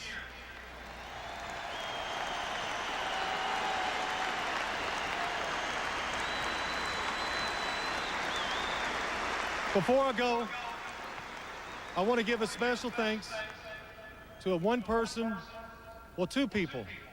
First, George Young, for having the courage to draft an unknown quarterback out of Morehead State in 1979.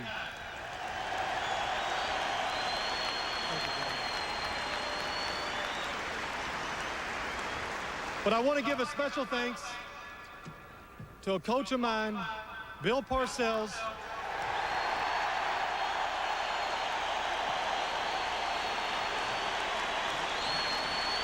who helped me grow up as a man and make me reach my full potential as a player. I had two wishes when the Giants, and when we decided that I couldn't play no more. One, I wanted to run out in this field one more time. I got that wish tonight. To see the fans one more time. To let you know it took 15 years of hard work to earn your respect, and it was well worth the effort. I will always remember the Giant fans.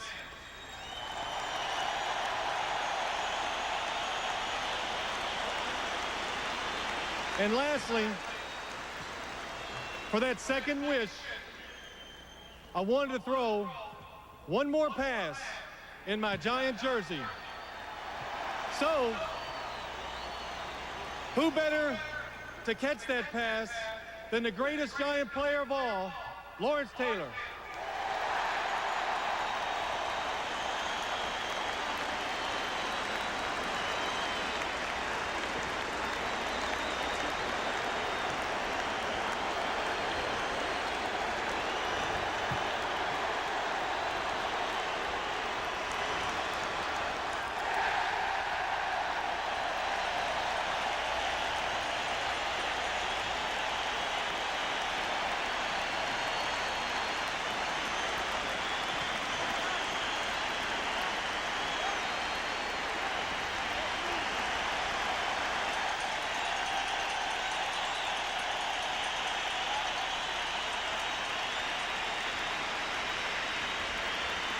One last touchdown pass for the ages. Phil Simms, number 11. His number retired tonight at Giants Stadium. Back for the second half. They're back to receive the kick off the foot of Brad Dalwiso, and that's a beauty. 2 years ago, that one would have been out of the back of the end zone. Touchback, and Dallas has it at the 20. Monday Night Football is being brought to you by create a higher standard than the Cowboys in the first half. Dan Reeves knows that all too well. He's on the short end of a 3-touchdown deficit. And the Cowboys begin by sending Moose Johnston flanked wide right. In a set we've not seen before. Kevin Williams in motion. Troy Aikman to throw. Comes back the other way. And Michael Irvin makes the catch. So they do all that razzle-dazzle and come back to their bread-and-butter guy for a 16-yard pickup and a first down. Well, it was a good blitz pickup. The Giants opening with the blitz against Troy Aikman, and they picked it up in time for Troy to look over the field. It was a good read by Irvin, also reading the blitz. Pretty strong arm, too. He threw that off balance and whipped it across the field. Look at that. That's just with his arm. And like all great receivers, Michael Irvin always makes something happen after the catch. Very Jerry Rice-like in that respect. Here's Emmitt Smith, who had a very big first half. Stopped after a gain of 1 up at the 38-yard line. Michael Brooks pounds him back. Michael Brooks at middle linebacker this year for the Giants. Was able to move in there when Mike Kroll came as a free agent for the Denver Broncos. And that helps the Giants. It really does help. He's much more effective in the middle. Kroll gives them the ability to come off the corner. He had some success early out in Denver as a pass rusher. So I think it makes the Giants a little more solid defensively. On 2nd down and 9, some clinching going on up front, and flags are down. McElwee, the ref. Prior to the snap, false start, right tackle. Offensive right tackle. 5 yards, 2nd down. Garrick Williams maybe just timing off a little bit. He just played last week for the first time since, what, a year ago in October. First time back in combat. He just had 17 snaps last week, and that's his entire preseason. And other than locking up one-on-one with Charles Haley a little bit and some of the great Cowboy defensive linemen, darn right this guy is going to feel his way for a while. Oh, is he special. 2nd and 14. Aikman over the middle, and there is Kevin Williams taking it to the 46. Last year the number 3 receiver, and with the departure of Alvin Harper as a free agent to Tampa Bay, he's the number 2 guy this year. 21-yard gain. Willie Beeman's locked up one-on-one with Kevin Williams and just is not able to stay up with it. Again, just out of the slot, right across the middle. Nothing fancy about it at all. It's just the pinpoint accuracy of Aikman throwing and the quality of the skill people for the Cowboys. And they're taking what they're being given by the Giants defense. They're working underneath. They're working to the outside, not trying to go up high and get anything big. Until now, when they go to Novacek to the 31-yard line, and that's another first down and a gain of 15 as Jesse Campbell makes the tackle. Well, this is not a tight end beating a linebacker, as you so often see. This is a tight end thoroughly beating a safety man, Jesse Campbell. I watched Troy Aikman throw the football, and I think back to what Dan Reeves told us yesterday. And this is a man in Dan Reeves who's been around the NFL for a long time. And he said Troy Aikman is the most accurate passer he has ever seen. And you know Dan Reeves, he throws compliments around like manhole covers. The most accurate passer he has ever seen in the game. Emmitt Smith. Vintage Emmitt Smith. And they just do knock him out of bounds. That's the good news. The bad news is he gains another 29 on a play call coming down from Ernie Zampese. Emmitt Smith has, we've all known of his impressive stiff arm, but I think Thomas Randolph is the guy that he stiff arms there and almost embarrasses Randolph. Randolph never does get to his body and barely gets him out of bounds. You wouldn't think for a guy as small as Emmitt Smith that he is strong enough to keep a guy away from him. Watch this. He's going to break to the sidelines. Now let's watch the right arm of Emmitt Smith. Right here. There's Randolph, 23. And he just pushed him away and kept him away. He gets to the 1 yard line where Maurice Douglas makes the tackle. Emmitt Smith now has had the best day of any running back on this first weekend. Terry Allen had 131 yards yesterday for the Washington Redskins. There was a good look. He got it up on the face mask, and that's too high. But it threw Randolph away from him. Wouldn't allow him to get to his body. Randolph only goes about 175 pounds. And you're going to be on the UK. You got to play through that arm. You got to come in low to him. You got to be underneath it. You got to be under it. Second and goal. Smith 138 yards and seeking his third touchdown. And there is the hat trick for Emmitt Smith. This is a whipping. A good old-fashioned country whipping being put on by Barry Switzer's boys on the Giants. Just under 4 minutes on that drive that started at their 20-yard line. Well, some speculation, and we asked Barry about it yesterday, that this would be his last year no matter what happens. That he'd go out in a blaze of glory if he won, or he'd say that his neck bothered him too much if he lost. And he said that speculation is crazy. He's happy as a clam. Yeah, I could see why somebody would want to quit coaching this totally untalented group of football players. Boniol for the point after. And 11:03 remains in the third quarter. 3 touchdowns for Smith. Emmitt 78 in 78 games during his career, and the Cowboys lead at 28-6. Anything but, as Herschel Walker gets set to run the kickback. I'm glad they got to stretch their vocal cords and warm up the palms of their hands during the halftime ceremony for Sims, because there has been absolutely nothing to cheer about in the interim. John Baker sends it down to Thomas Lewis, and Lewis comes back out to the 28-yard line. He's tackled there by Bill Bates. The Giants will go on the road, and they'll go to Kansas City next week and then to Green Bay. And the Cowboys go home, and after a short week will open up their home schedule against the Denver Broncos Sunday. Tommy Maddox was signed by the Giants this week. He was drafted by Reeves in Denver. He was going to be the successor someday to John Elway, and the next thing you know, he was with the Rams and couldn't win a spot with them. And then Reeves shocked everybody in New York last week by signing Maddox and releasing Kent Graham. 28-yard line. Brown gives it to Rodney Hampton. Hampton up to the 33-yard line. The thing about Tommy Maddox is I don't think there are a lot of coaches and general managers in this league that are standing in line to give him a shot. And Dan Reeves, it only takes one. Well, he went all the way through waivers. Yep. And he wasn't a high-priced guy. People who could have given him a shot. And he wasn't a high-priced guy, Frank. No. So, but Dan drafted him, #1. I think he was the 25th player, and believes in him. In 1992, and Dan left, and then he left and went with Rams. 2nd and 4 with Callaway in motion. And the catch is made by Pierce.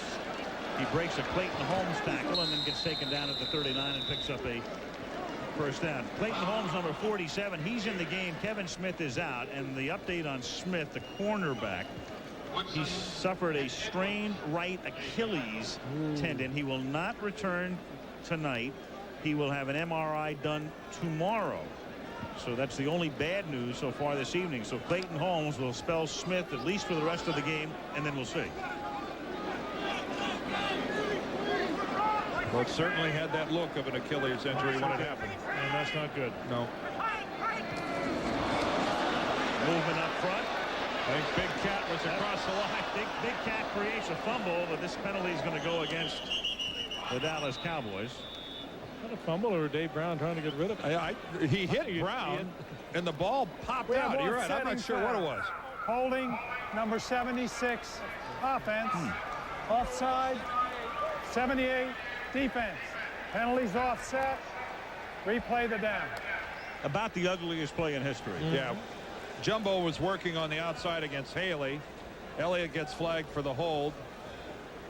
Let way offsides at the start of the play.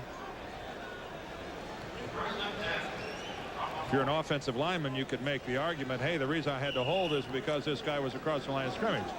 Unfortunately, it's not the guy you were blocking, so Jumbo would have a tough time pleading that case. They wouldn't listen to it anyway. So it's 1st and 10, and it is Brock Marion, and Brock Marion with the interception. Oh, what a great interception. The new starter, the man taking the spot of the departed James Washington, has a pickoff. And a great one it was, a diving catch by Brock Marion, who spent the past couple of years strictly on special teams, playing behind James Washington. Watch this. A leaping catch. Bobbles it. Beautiful. Gets it to the body. That's a great effort. You have to assume that Brown saw him and figured there's no way that he gets in on this play. He's working the underneath. Sherrard's working the outside, already locked up against the corner. That's brilliant. Like that. That's just brilliant. Highlight film material.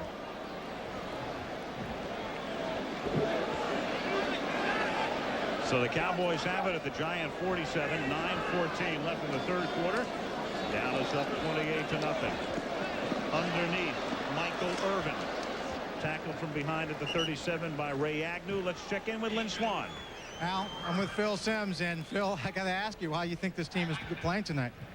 Well, we were just talking about it. I hope Dallas is just as good, and they're going to go on and have a great season, because otherwise the Giants could be in for a long season, it looks like. But maybe they'll rebound and get it together next week. Everybody told you to keep it short out there. You got a little emotional, didn't you? Well, yeah, it was tough. You know, there's a lot of things. I tried to stay away from subjects that I knew would get me emotional, but I got through it, and that was good. Hey, Dan Deerdorf wants to know how you enjoy a 3-man booth. Yeah, it's a lot of fun. We had a lot of fun this past week, and now I listen to Dan, Frank, and Al in a new way. You know, I listen to see how they're getting along up there and how they do it, so maybe I'm trying to copy him a little. You think about the comeback, you and Lawrence Taylor? Yeah. Lawrence has already complained he pulled his hamstring running for that pass, so. So I guess he's not coming back. I think the comeback days for both of us are over. Phil, thank you very much. Thanks, Len. Phil Simms. Phil, as he throws to Lawrence Taylor there, we owe it all to our great producer, Ken Wolf. I think you might be right. And he's settled in nicely. It's a nice booth they've got. And you know what? One of the nicest guys you'll ever meet on this planet is Phil Simms. I'm glad he had this moment. I'm glad they, Frank, in a way, with the Giants, I'm glad they kissed and made up. Oh, well, it was to see both of them down there, and the memories that just my own personal memories watching him play, it's very special. Taylor and Simms drafted by George Young when he first got here, and George came in '79, and he's done a tremendous job. Won a couple of Super Bowls, and these two guys have been such contributors to whatever the Giants represent anymore in New York. You know, the quarterback is not necessarily always the offensive leader, as we watch Aikman here. Aikman throwing, and that's knocked down at the goal line by Thomas Randolph. Good coverage that time on Irvin. Double team. In this modern era of football, a lot of times the quarterback is the executioner. He is the machine that runs the offense. He's hooked up now robotically to the quarterback coach and to the offensive coordinator, and oftentimes they're not the real leaders of the football team. Phil Simms was a throwback. He was the draw it up in the dirt, get in your face if you're an offensive lineman and blew a block. He was that type of a quarterback. I admire him. 2nd down and 10 at the 25-yard line. Emmitt Smith swinging to the outside and is tackled from behind. Nice play by Jesse Campbell, staying with him. Well, Campbell did what Thomas Randolph didn't do a while ago. He drove through the tackle, and the straight arm didn't affect him whatsoever. Emmitt Smith is strong. He's kind of the prototype of the running backs that are coming into the National Football League now, about 5'9", about 200 pounds, and they run low. You think of Barry Sanders, and they're very difficult to get to the legs. And the other thing they don't do, they don't turn the football over.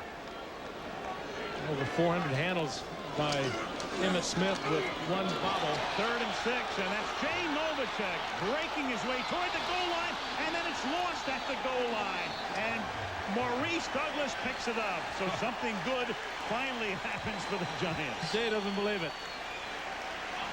Novacek and Tito Wooten. It was Wooten who was able to extract the ball, create the loss of the football, and the Giants hit it at the Sometimes that 5. extra effort will do it. I mean, this is Jay Novacek just fighting for the end zone, struggling to get there, loose with the ball, tried to reach across the goal line, and he gives it up.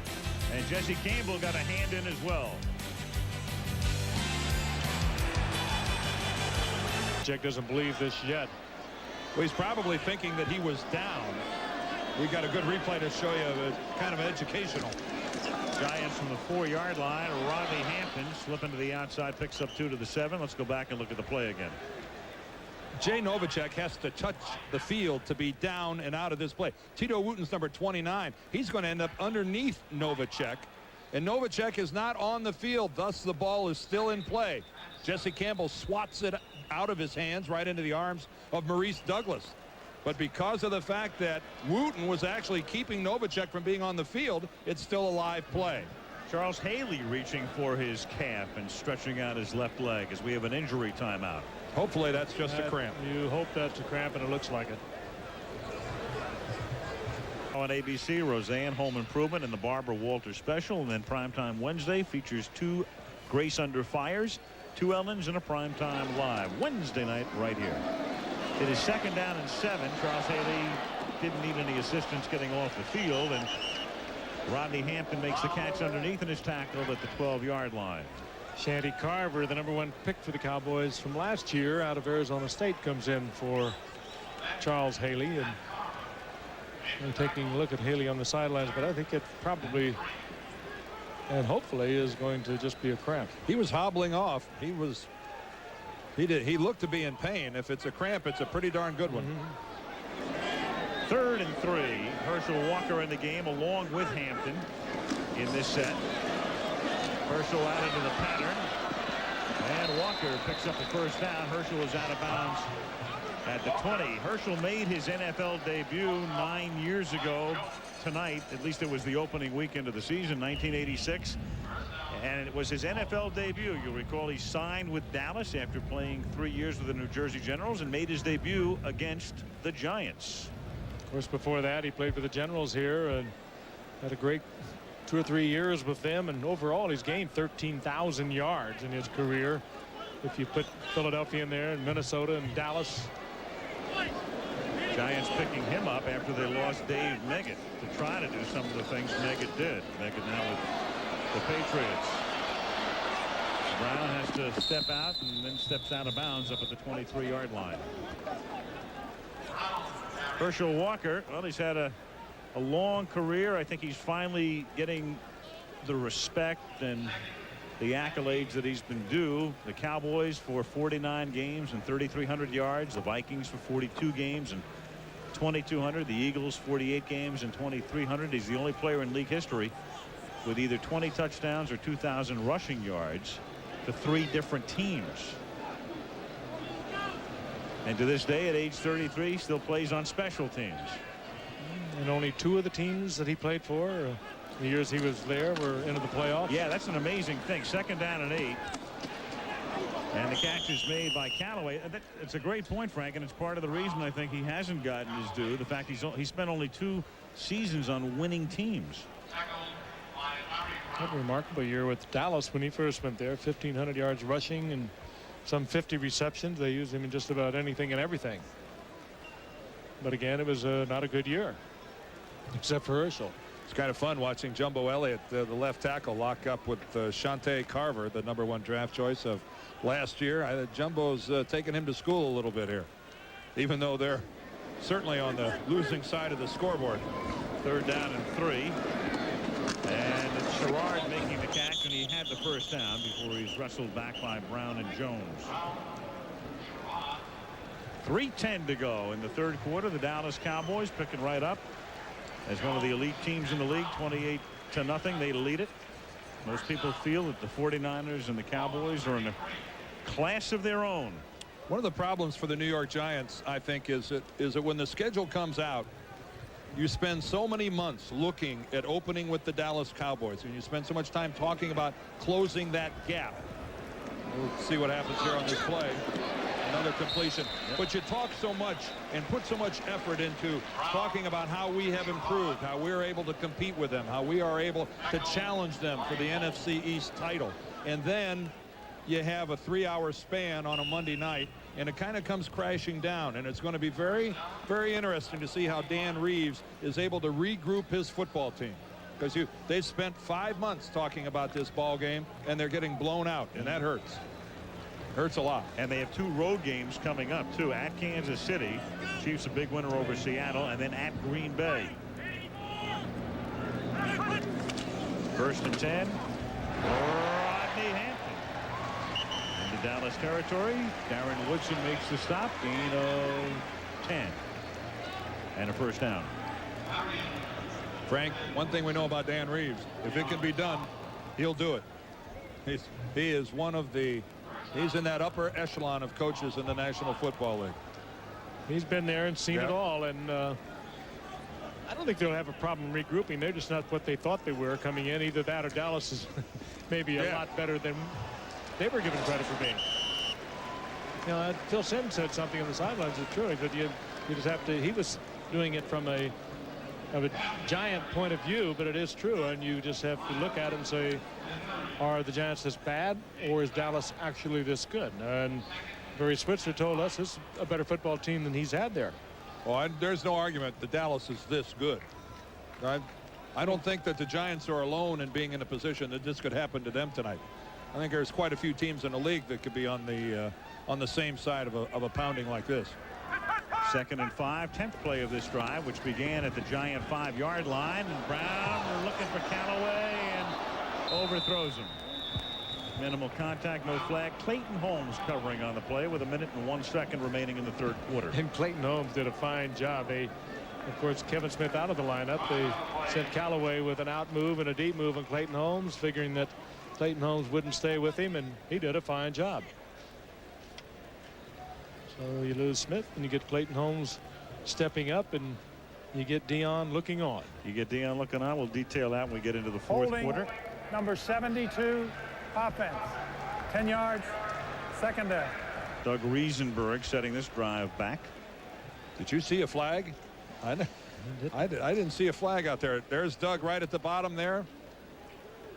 Well, that's a question where he gets too high and allows his man to get underneath him. And that is Hervin McCormick, I believe, working against him. Is that holding in today? Yes, that's rules? holding. All right. Yeah. Sometimes have to have that explained to me. You see it every play. Yes, you do. It's tough to discern between good blocking and good holding. 2nd and 15. Brown flutter balls one to the 31, incomplete, intended for Mike Sherrard. And if that didn't look like a field goal, I don't know what would. Well, that ball in December would be out of the stadium. Again, I mentioned Jumbo Elliott and the job he's doing at left tackle. Let's zero in and see if we can watch him pass blocking. There's Elliott, 76, working against Carver, who tries to spin, and look at the balance by Jumbo Elliott. Just waits for him to spin, come right back to him, and then kind of dispatches him like yesterday's newspaper. Waited for him to jump and then just flipped him. Yeah. Nice work by Jumbo Elliott. Sometimes today's paper as well. Yes. 3rd and 15. Brown, little shovel. Herschel Walker gets to the 40-yard line, but he's still 5 yards shy of the 1st down. He's tackled by Larry Brown. I think after the last time of working against Shante Carver, Dave Campo, the defensive coordinator, sent Charles Haley into the game. And you tell me, guys, is this holding? Watch Haley take the corner. Jumbo kind of locks him up a little bit, and then it's going to give him, whoa, look at that, not me. And that obviously was a cramp that troubled Haley earlier, and the Giants on 4th down, trailing 28-zip. Yep. We'll go for it. See, that's an 8-year guy in Elliott, getting those hands out of there and saying, hey, I'm clean. 4th and 5, waning seconds of the quarter, and there goes Jumbo. Jumbo. 4th and 10. You're killing me. Prior to the snap, number 76 and number 72. 5 yards, 4th down. Both corners moving before the snap. You wonder maybe if that perhaps was the snap itself. Well, that's an interesting. You're right. Maybe it was. Let's see it. Little late delivery on the part of Brian Williams, who's also playing hurt. Let's see if everybody else goes.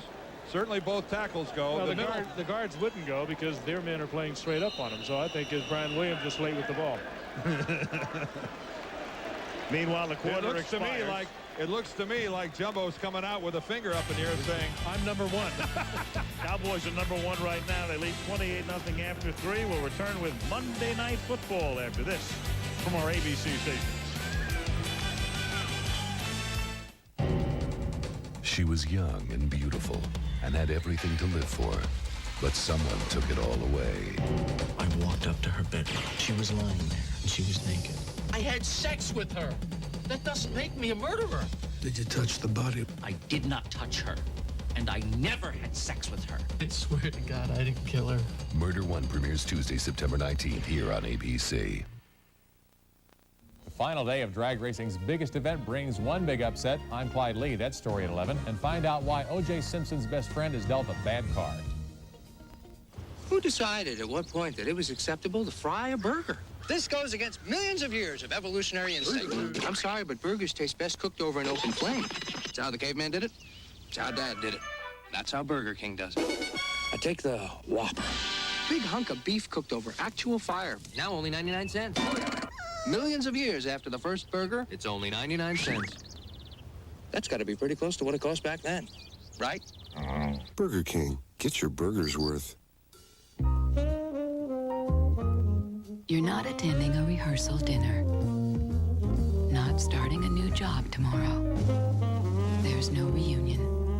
And you're not meeting his parents. The point is, there is no point. And maybe that's what makes this such a special occasion. Bravo, because life won't wait. Use the Bravo card where you see the Novus sign. Don't miss the Circle Center preview, Wednesday at 8 on RTV. Our director, Craig Janoff, finds this shot of Dan Reeves. I'd like to put a blood pressure cuff on the head coach of the Giants right now, huh? Think this isn't a tough job. Fourth quarter and 4th down and 10 for the Giants, who trail 28-0. And Dave Brown hit as he throws, and the pass is incomplete, and the Cowboys will take over, and Leon Lett is down. Leon Lett holding his helmet. Well, we got bodies strewn all over the place. That all occurred right in the vicinity of Dave Brown. He's got a cramp too, I think. He grabbed at his calf. Brown is limping off as well. 5 seconds into the fourth quarter, the Dallas Cowboys on their way to an opening night win.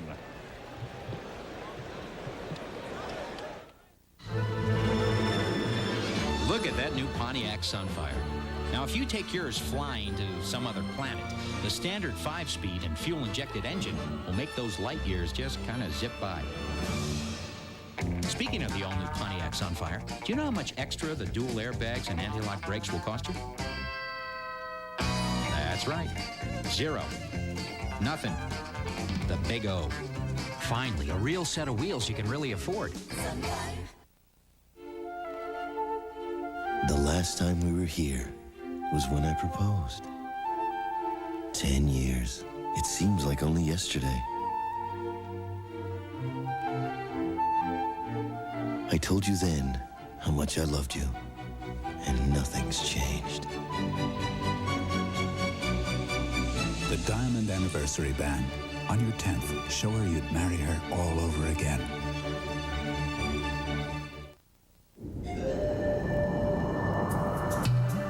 Monroe developed Sensatrack shocks to smooth out the road for a comfortable ride. But Sensatrack doesn't stop there. It's the only shock that also gives you extra control when you need it most. Sensatrack shocks and struts, only by Monroe. For comfort and control. Get Sensatrack shocks. Call 1-800-STRUT now for a Monroe ride expert near you. Being a PI in Los Angeles is dangerous work. Me, I laugh at danger. Mark Harmon That's not funny. is Charlie Grace, premiering Thursday, September 14th. But at their own 45-yard line, 1st and 10, as they lead 48 or 28-0. It could be 48. It seems like it is. Will the Cowboys, as Emmitt Smith picks up 5, pick up Deion Sanders? That is the question. Will the 49ers get him? Will somebody else pick up Deion, now of course employed by the San Francisco Giants? His agent Eugene Parker said today, our goal is to have this resolved by Friday, diligently pursuing it, absolutely looking for a long-term deal, as many as 5 years. Deion wants the opportunity to play on offense, wide receiver. It will be Deion's decision, not a decision made by a company, i.e. Nike, Sega, etc. And around the league, as Smith picks up the 1st down, Eddie Jones of the Miami Dolphins, the general manager, said last year we made the biggest offer. We're very interested in Deion, but there's been no contact over the past week. Pat Bowlen of the Broncos said that Deion and Mike Shanahan have gotten together. We are serious, not just PR. And Pat says it's not our style to wave our arms and jump up and down, but we're serious about it. Carmen Policy of the 49ers said today that we're prepared to make the offer. And Policy and Eugene Parker will get together on Wednesday. Aikman deep, and Michael Irvin with some wonderful ballet work. Toys with Thomas Randolph and makes a sensational catch. We talked about it at the very beginning of the game. It almost had to happen. Thomas Randolph giving up about 5 inches. But watch on the replay the use of Michael Irvin's hands. Irvin is absolutely the best at getting distance from the defender. Here he is working man on man with Randolph. Randolph gets beat initially. And look at this. That right hand is pushing his head away. Very subtly. Very but yet he subtly. did it. Not enough to draw the flag. He's good at it. I'll tell you what's important about that route, though, run by Irvin. That's a route that a year ago would have been run by Alvin Harper. Emmitt Smith, who has 3 touchdowns tonight. You know, Alvin Harper got those long balls. He's the guy that got the fly patterns while Michael was doing the tough work underneath. This is where Michael Irvin looked for him this season to get a lot more of these types of balls thrown his direction because of the absence of Harper. Penalty on the play, offside against the Giants. Oh, look at that concentration. Holds that thing and clutches it just with the right hand and the right forearm. Well, Randolph's got a hold of his left arm. But right here, he takes it with his right arm. From here, it's nothing but right arm. Look at that. That's great athleticism. The Cowboy team record for most touchdowns in the game is 4, held by several, including Emmitt Smith as of this moment. Emmitt Smith. That's the 2nd time he has scored 4 touchdowns in the game. The other Cowboys to do it, Dwayne Thomas, Calvin Hill, Bob Hayes, and of all people, Dan Reeves as a Cowboy running back in 1967. Somehow I think it's lost on Dan Reeves. There it is. There's the grouping. Smith did it in 1990 and again tonight. Well, it's not over tonight. No. We may have a new one. Well, he may be done for the night. I'd be surprised to see Emmitt in this contest any longer. Barry may ask Sherman Williams to finish it up.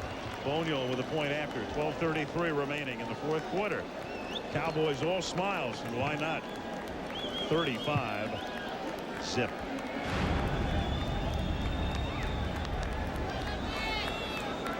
Part on its way to the parking lot. There can be some nice traffic jams here at the Meadowlands at 12:30 and 1 a.m. in the morning. I think tonight, not the case. Well, it'll be a more productive work day in the metropolitan New York area tomorrow because of this. Came early, leaving early. Baker sends it to the 5-yard line. Herschel Walker. And he's taken down. Up at the 22-yard line with 12:22 remaining in the 4th quarter. 35-0. And the Dallas Cowboys have been the stars tonight. And the Giants have been striped. 35-0. Ooh, and is it fun when it's 35-0? Dave Brown to Hampton. Anyway, to crystallize, we started to talk about Deion Sanders, and we talked about some of the teams that are interested in him. There's one other team, the Philadelphia Eagles. Bob Ackles, their personnel man, said today that we're still in it, but considered a dark horse. Ray Rhodes, their coach, and Deion have a good relationship. But clearly, it's another battle between Dallas and San Francisco for the most part right now. And Carmen Palsy said, we're prepared to make the offer. Carmen wants to go last in this ball game. There's no doubt of that he feels he deserves to become to as the last guy in the scenario where he can either match an offer or top one. Wouldn't you? Don't you sense that? Absolutely. Aaron Pierce made the catch. Now Deion, of course, and Pierce looks like he's hurt. They work on Pierce. Deion plays for the San Francisco Giants, so the 49ers are clearly hoping that comes into play, that he can play both sports in the same city. Anyway, there's an injury timeout here for Pierce with 11:3 left in the fourth quarter. Pierce walked off the field on his own. Appears to be not as badly hurt as it looked. He remarkably walked off on his own. Third down 2. Brown. Well, he slides to a halt at the 30-yard line, and it will be 4th down and 2. And there is Aaron Pierce. Giants on the verge of getting shut out. The last time that happened, Halloween night or day, 1976, in the 3rd game played at this stadium. John McVay's first game as the head coach, as the Eagles won it 10-0.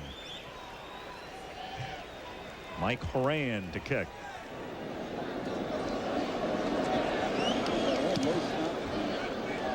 Dallas has never shut the Giants out in the history of this rivalry. Flag is down at the line of scrimmage as the ball rolls to a halt at the 20-yard line, 22-yard line. McElwee is the referee. Country Joe Avisano, the special teams coach. And the call is against the Giants. Cowboys will decline. Illegal formation, 6 men on the line of scrimmage. Against the offense, that penalty is declined. First down, timeout. 10:51 remaining. That Giant, different jersey, different kind of jersey. I wonder how Michael Irvin will feel when Deion Sanders, if he does, it should come, to Dallas, and they put him on offense, as Barry Switzer told us he was perfectly willing to do, to put some offensive plays in for him yesterday when we were talking with him. Well, first of all, nothing changes the entire concept of a defensive team like speed. You put Deion Sanders on one side, that will instantly make things easier for Michael Irvin on the other. Here's Wade Wilson in the quarterback right now. Sherman Williams picks it up. And the other thing one other thing we should point out about Deion before talking about his future and speculating, a lot of people think he is a baseball free agent at the end of this season. That is not the case.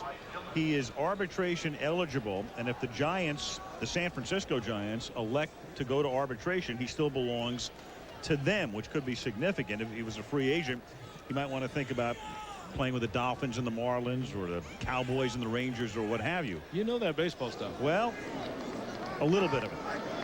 As Wade Wilson have a major impact goes to Williams. And Sherman Williams, their top pick out of Alabama, scoots up toward midfield. So clearly the 49ers feel they'd love to see Deion remain with the San Francisco Giants, and that would give him a better chance. But Jerry Jones has been very sanguine about his chances of signing him. What you sense, and you get a feel for this, is that somebody, and one of these teams that you've chronicled tonight, somebody is going to throw Deion an offer that's going to be staggering. It's going to involve a signing bonus that's mind-boggling. It's really going to. Troy Aikman received a couple of years ago an $11 million signing bonus from the Dallas Cowboys. It's not out of the realm of possibility that if we're talking a 4 or 5 year deal, that Deion's talking about a bonus somewhere in that range. But you go out into the future with your salary cap with that signing bonus. Oh yeah, it factors out. It's a substantial amount of money for a guy mortgaging what your team. Well, it's a heck of a signing bonus for a guy who gets there the first week of October. There are a lot of very happy accountants and lawyers around tonight, because it's going to get very interesting. We mentioned before, and it's really too complex, and we don't have the proper form to really mull it over, but it's a big business story. The Nike Cowboy merger tonight, in effect, which is going to create a lot more dollars, a lot more revenue for the Cowboys. Not that they can use it under the cap, but Dion's a Nike client, and what if Nike says, hey, Dion, we'd like you to play with the Cowboys?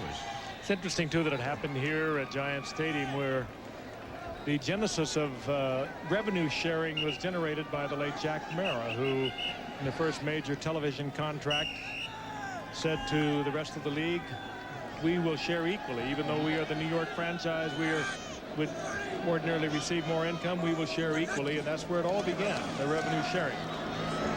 Here's the swing pass to Williams, who takes it to the 49. Jones wanted to make it very clear. He understands revenue sharing in terms of television, in terms of gate receipts. He knows it's important. He knows it's very important for competitive balance. But he also feels basically that NFL Properties contributes only about $90 million to all of the teams combined. And he thinks, as he puts it, I can grow that pie. I can make that pie staggering. He is talking about altering, in the way Jerry describes it, 5% of a team's gross revenues. That's what he doesn't want to share, what comprises 5% of a team's income. He's saying we can do better. Certainly the Dallas Cowboys can do better. The question is, can the Cincinnati Bengals do better? Can the Tampa Bay Buccaneers do better? And Jerry thinks, you know, Jerry Jones, he has an answer for everybody who says, well, it can't be done. Hey, hire me. I'll come down and do it for you. He's very vocal about saying that. If you don't think you can do it, hey, pay me a commission. I'll come down and do it. I don't think we'll see him in Cincinnati right away. Penalty here. Joe Abbazzano upset about the call, which will go against the Cowboys after Jet punts it into the end zone.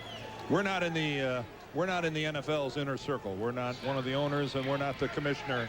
But this will be a very active week number 70 of the kicking at 410 team. Park Avenue. 15-yard face mask foul. That penalty is declined. First down. Timeout. Extremely.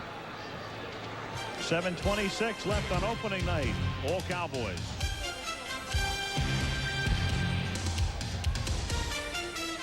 High Point station has a new network and new call letters, and obviously we're very pleased to welcome them to our team. Say hello to all those furniture people down there. WXLV TV 45.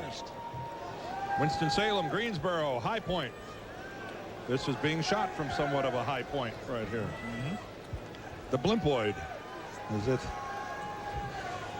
Next week, our blimp shots will come from Chicago. The Green Bay Packers taking on the Chicago Bears, week 2 on Monday Night Football. And the rest of our month features Pittsburgh at Miami, week 3, and then San Francisco at Detroit, week 4. Brown deep, underthrown. Official started to go for the flag and then said no. Larry Brown and Thomas Lewis were there.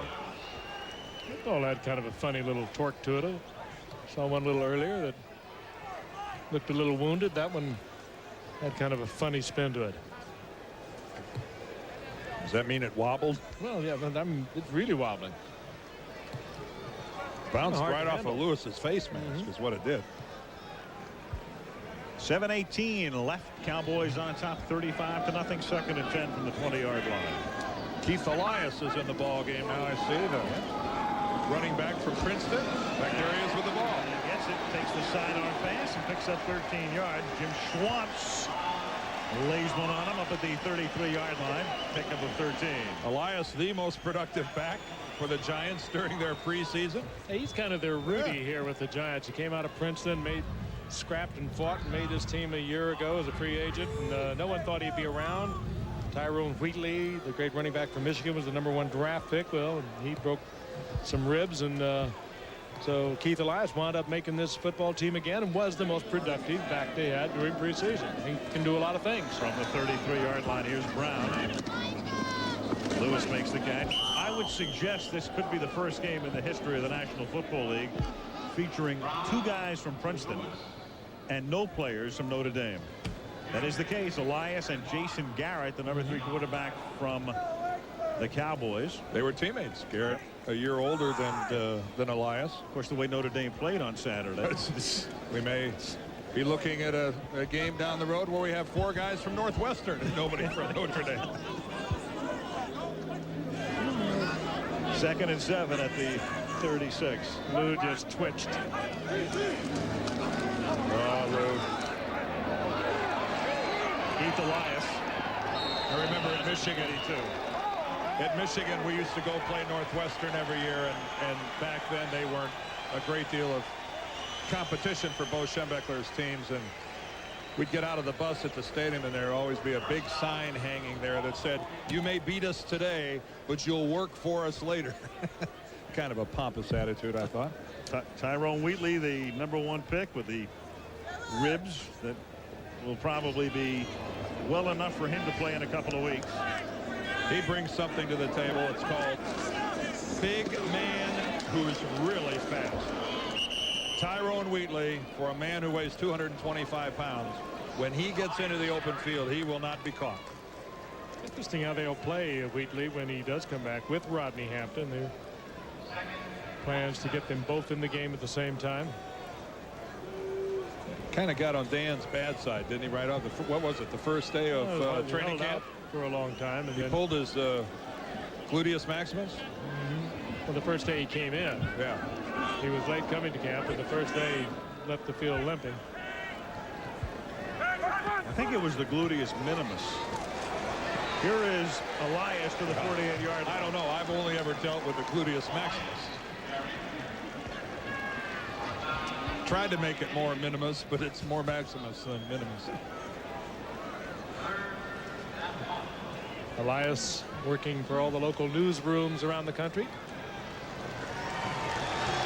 Hard on the ground.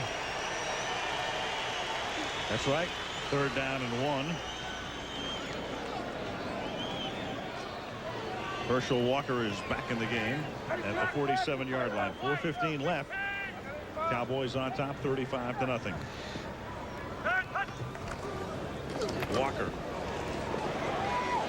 to the 45-yard line, and that'll be a first down. There's Ray Donaldson, so many years with the Colts. The oldest active lineman now in the NFL. Jackie Slater's on the physically unable to perform list at St. Louis. Donaldson, though, he's been around so long, he played with the Baltimore Colts. Only a couple of those guys left, huh? What, Ron Stark? Is he's still in the league? Still in the league, yep, punting. Great, 37 years old. Ray Donaldson has spent very little of his career, though, in postseason play, so a great opportunity in Dallas. He is the #1 center now, with Mark Stepnoski having gone to the Houston Oilers. And that pass is dropped by Chris Callaway. Well, I think if Ray Donaldson just stays healthy, Chris Hinton, the other, thank you, Kenny Wolf, our producer. If Ray Donaldson stays healthy, his entry into postseason play is guaranteed. They don't make enough bad things that could happen to this football team to keep them out of the playoffs. Good look at Mark Tuaney, number 71 there, who has turned into an outstanding Pro Bowl tackle on the left side. We talked so much about Eric Williams, but Tuaney started as a defensive lineman for the Cowboys 13 years ago. And went to the Pro Bowl last year for the very first time. First time, yep. Worst shutout losses at home for the Giants, and that goes all the way back to the pre-Giant Stadium days. Pittsburgh 27-0 in '76, and then a couple of skunkings by Baltimore. And take our word for it, coming into tonight, that was not a graphic that we had planned on putting up. 3rd down and 10. I'm glad you didn't find that in my career. That's right. Steve down there with smoking computers. Brown walks one, and it's Clayton Holmes and Mike Sherrard, and Holmes wants a flag and doesn't get it. Just breaks the play up.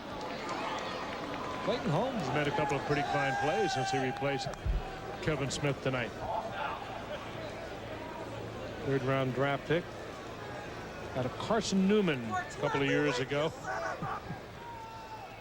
That was really an outstanding play by Sherrard to break up what looked like a sure interception. Holmes had a direct line on that baby. So the Giants on 4th and 10 now at the 45-yard line.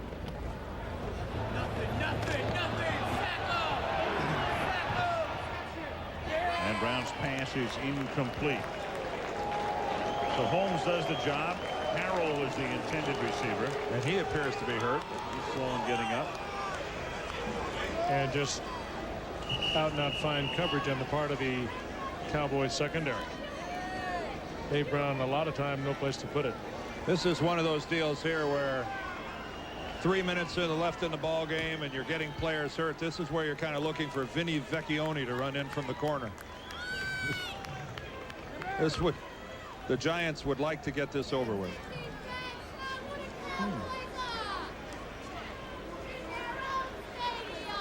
Gary Harrell, the flea, still down on the field. So rolled up there by Clayton Holmes playing the ball. Tabloids will have a field day tomorrow. Hudson Street is a new show on ABC. It starts on Tuesday, September the 19th. Lori Loughlin is one of the stars, and Tony Danza is back beginning the 19th of September. Let's see, the Tabloids, Jets lose yesterday. They get killed 52-14. So the Post has a one-word headline on the back page: joke. Daily News had Rich Kotite's picture, KO tight. They were just warming up, though, for what's going to appear tomorrow, I would think. This might be a little late for them. The 45-yard line. That would benefit the Giants. Here's Lang. So what's Regis going to do on the show tomorrow now that I've read the headlines? Oh, he'll be wearing black for Notre Dame. You know that. Yep. No chance of Kathy bringing it up, is there? In the opening billboards. Tell her she owes us. There is Switzer. Yeah. In his second year. Happy to be here. 2nd down and 3 at the 48.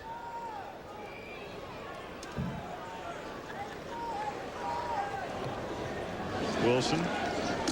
Sherman Williams. The laugh is to look at Emmitt Smith. The way Switzer sometimes gets criticized. Last year, I mean, he did a remarkable job when you think about it. You come in, a team has won 2 Super Bowls. You take over for a tremendously successful coach. He did it perfectly. He let it just flow. And then all of a sudden he gets criticized because they didn't get to the Super Bowl, that, oh, it wasn't his team and he didn't really coach. By 10 Nonsense. points they didn't get to the Super Bowl. They had 5 bad minutes in San Francisco, and that was the end of it. And from that point on, played one of the greatest football games I've ever had the privilege to see. Those 3 fumbles early on, and then after that,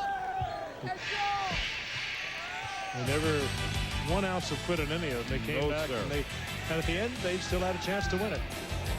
2-minute warning.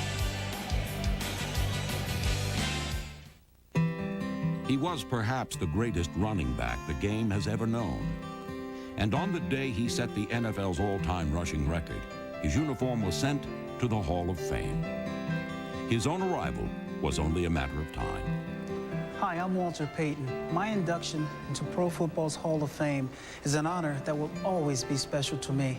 But that honor was made even more special because my son Jared presented me for enshrinement, something that no other son has done for his father. Your friends and your fans, I say congratulations too.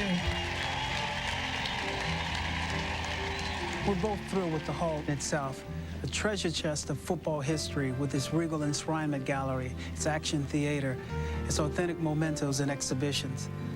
From 100 years of pro football, the Hall does more than celebrate the game I love. It lets the future touch the past. The Hall of Fame, where legends never die and the season never ends. This message furnished by the National Football League. On 3rd down, Sherman Williams takes the ball and is stopped at the 45-yard line, close to a 1st down. As this one winds down, the Dallas Cowboys clearly the creme de la creme along with the 49ers. And the Giants simply trying to regroup in the NFC East, which had some interesting outcomes yesterday. Philadelphia upset by Tampa Bay. Washington knocking off Arizona, and impressively so. Philadelphia losing. Yep. So Dallas will have a one-game lead in the NFC East. Well, they'll be tied with Washington. That's true. Someday by the Redskins yesterday, piling up, what, 230, 240 yards rushing on one of the fine defensive teams against the run in the league, the Arizona Cardinals. Pretty impressive performance by Norv Turner and his group there in Washington. Dave Brown, he's got to make something happen with the Giant passing game, Frank, or no matter how talented they are at running the football, which they are, it's going to be tough for them. Fumble on 4th down. He may have even picked up the first down. They fumbled forward enough to get the first. That's the way it's gone tonight. That's kind of sums it up. 4th down, you fumble, and the ball bounces forward, and you recover for a first down. Everything tonight right for the Cowboys and wrong for the boys in blue. See Nate Newton still in the ball game there, number 61. Big Nate all the way down to around 320 pounds from about 400 even. An 80-pound loss. Well, the Jets and the Giants both getting ripped on the opening weekend. 87-14 the composite score. How'd the Yankees do today? I think they won. I think they won again. They lost yesterday to the A's. Well, this one winding down, and Leon Lett and the Dallas Cowboys will have a fun trip back to DFW tonight. Switzer and the gang to take on the Denver Broncos. We will next see Dallas on a Monday night in November against the Philadelphia Eagles, and then we'll see them at the end of the year against the Arizona Cardinals on Christmas night. So Barry Switzer with a juggernaut again this year. The Cowboys beat the Giants 35-0. Next week will be in Chicago. It's the Bears taking on the Green Bay Packers. Until then, Al Michaels, Frank Gifford, Dan Deerdorf, Lynn Swan, good night from Giants Stadium.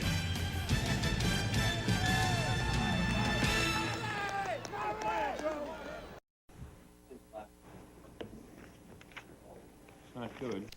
Hi.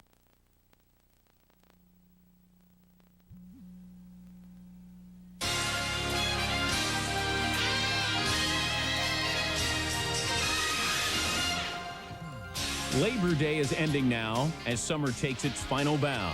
We'll pay homage to Cal's great chase and check out the AL wildcard race, where the Yankees try to turn the tide.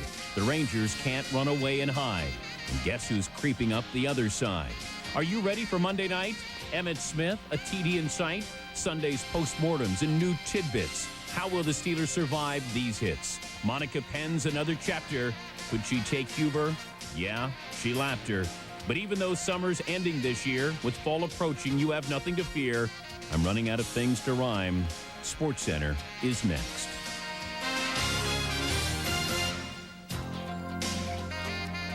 Good evening, good morning. Welcome to the big show alongside my tag team partner, Keith Olbermann. I'm Dan Patrick. Coming up on SportsCenter, the big games from the wild card races, AL and NL varieties. We'll total up the body count from Sunday's NFL action. And it's a football team, it's a theme park, it's a controversy.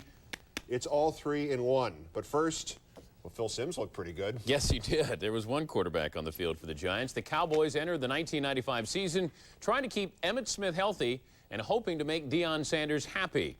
Mere days before number 21 announces his football future, number 22 paid a visit to the Meadowlands for a date with the Giants. Emmitt, his game face on. So did Troy. First quarter, no score. Troy, Emmitt, gone. 60 yards for the score. Switzer loves it. The Cowboys go up 7-0. Later in the first, Aikman decides to go up top. Jay Novacek.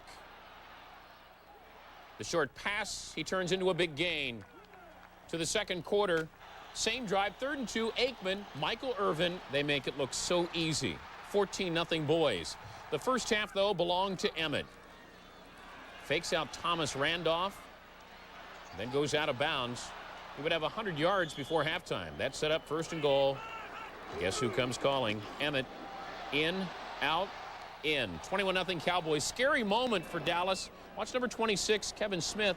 seemed to hurt his right foot. Still don't have a medical update on that injury. We hope to get that from Leslie Visser, who was at the Meadowlands. At halftime, Phil Simms honored, his jersey retired. There was one Giant quarterback on the field. Number 11 is retired, much to the chagrin of the packed stadium. Emmett, they may want to retire his jersey after this performance. Another big gain goes out at the 1-yard line. That set up, who else? Emmett. Do you think Emmett answered some of his critics, his skeptics, who said he wasn't working hard in the offseason? 28-0 boys. They keep rolling. In the fourth, Aikman goes deep. Michael Irvin makes an incredible catch at the 1-yard line. Actually, for Michael Irvin, that's a Michael Irvin catch. Down to the 1, and yep, Emmett again. Fourth touchdown of the game, tying a Cowboy record. The former Cowboy Dan Reeves isn't happy. Emmett is. So are the Cowboys as they win it by the final of 35-0. Emmett goes for 163 yards in his last 5 games against the Giants. 152 carries, 820 yards and 10 touchdowns.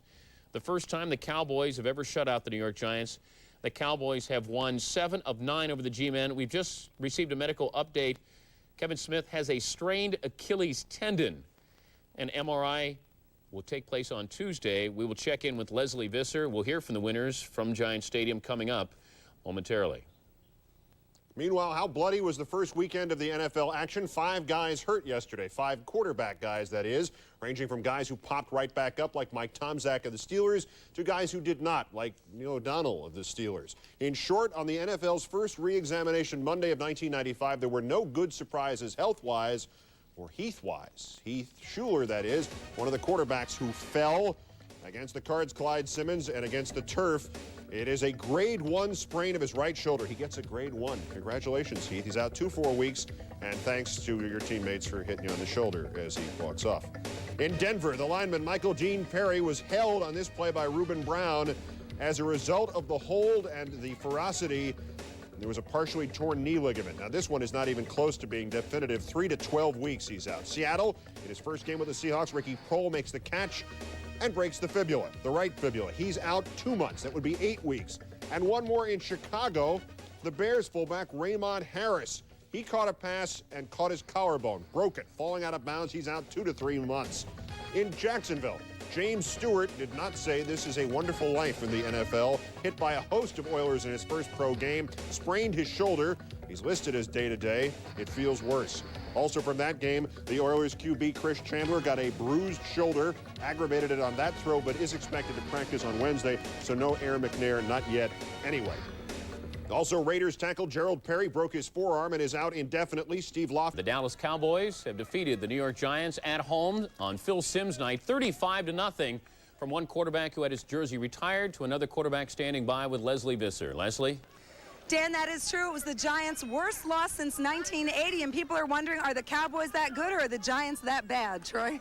Well, I think the Giants have an outstanding football team. I really do. I think they're an improved team from what they were a year ago. We came in tonight and we're ready to play. We prepared well leading up to this ball game, and we executed well. So I think they're a much better team than what they showed tonight. Did you just feel you were able, I mean, more than 100 yards for Michael Irvin, almost 100 for Jay Novacek, 163, I think, for Emmett. Did you feel you could just look anywhere? Well, we got into a groove to where we were pretty much able to do what we wanted. We were able to throw the football, and I had time to throw the ball. Guys were getting open, and then the guys up front, the offensive line, did a fantastic job for us in giving some holes to Emmett. And that's where it all started, was up front in the offensive line. It was good to have Eric back, and the guys did a great job. Do you think maybe you're a better team than last year?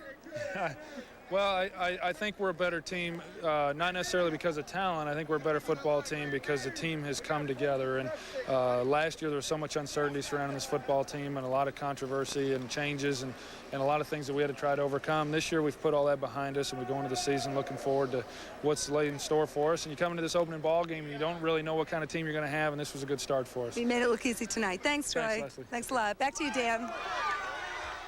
Well, I'll take it, Leslie. Thanks very much. We'll get back to you later on. Great. In baseball, 3 years ago, he hit .290 in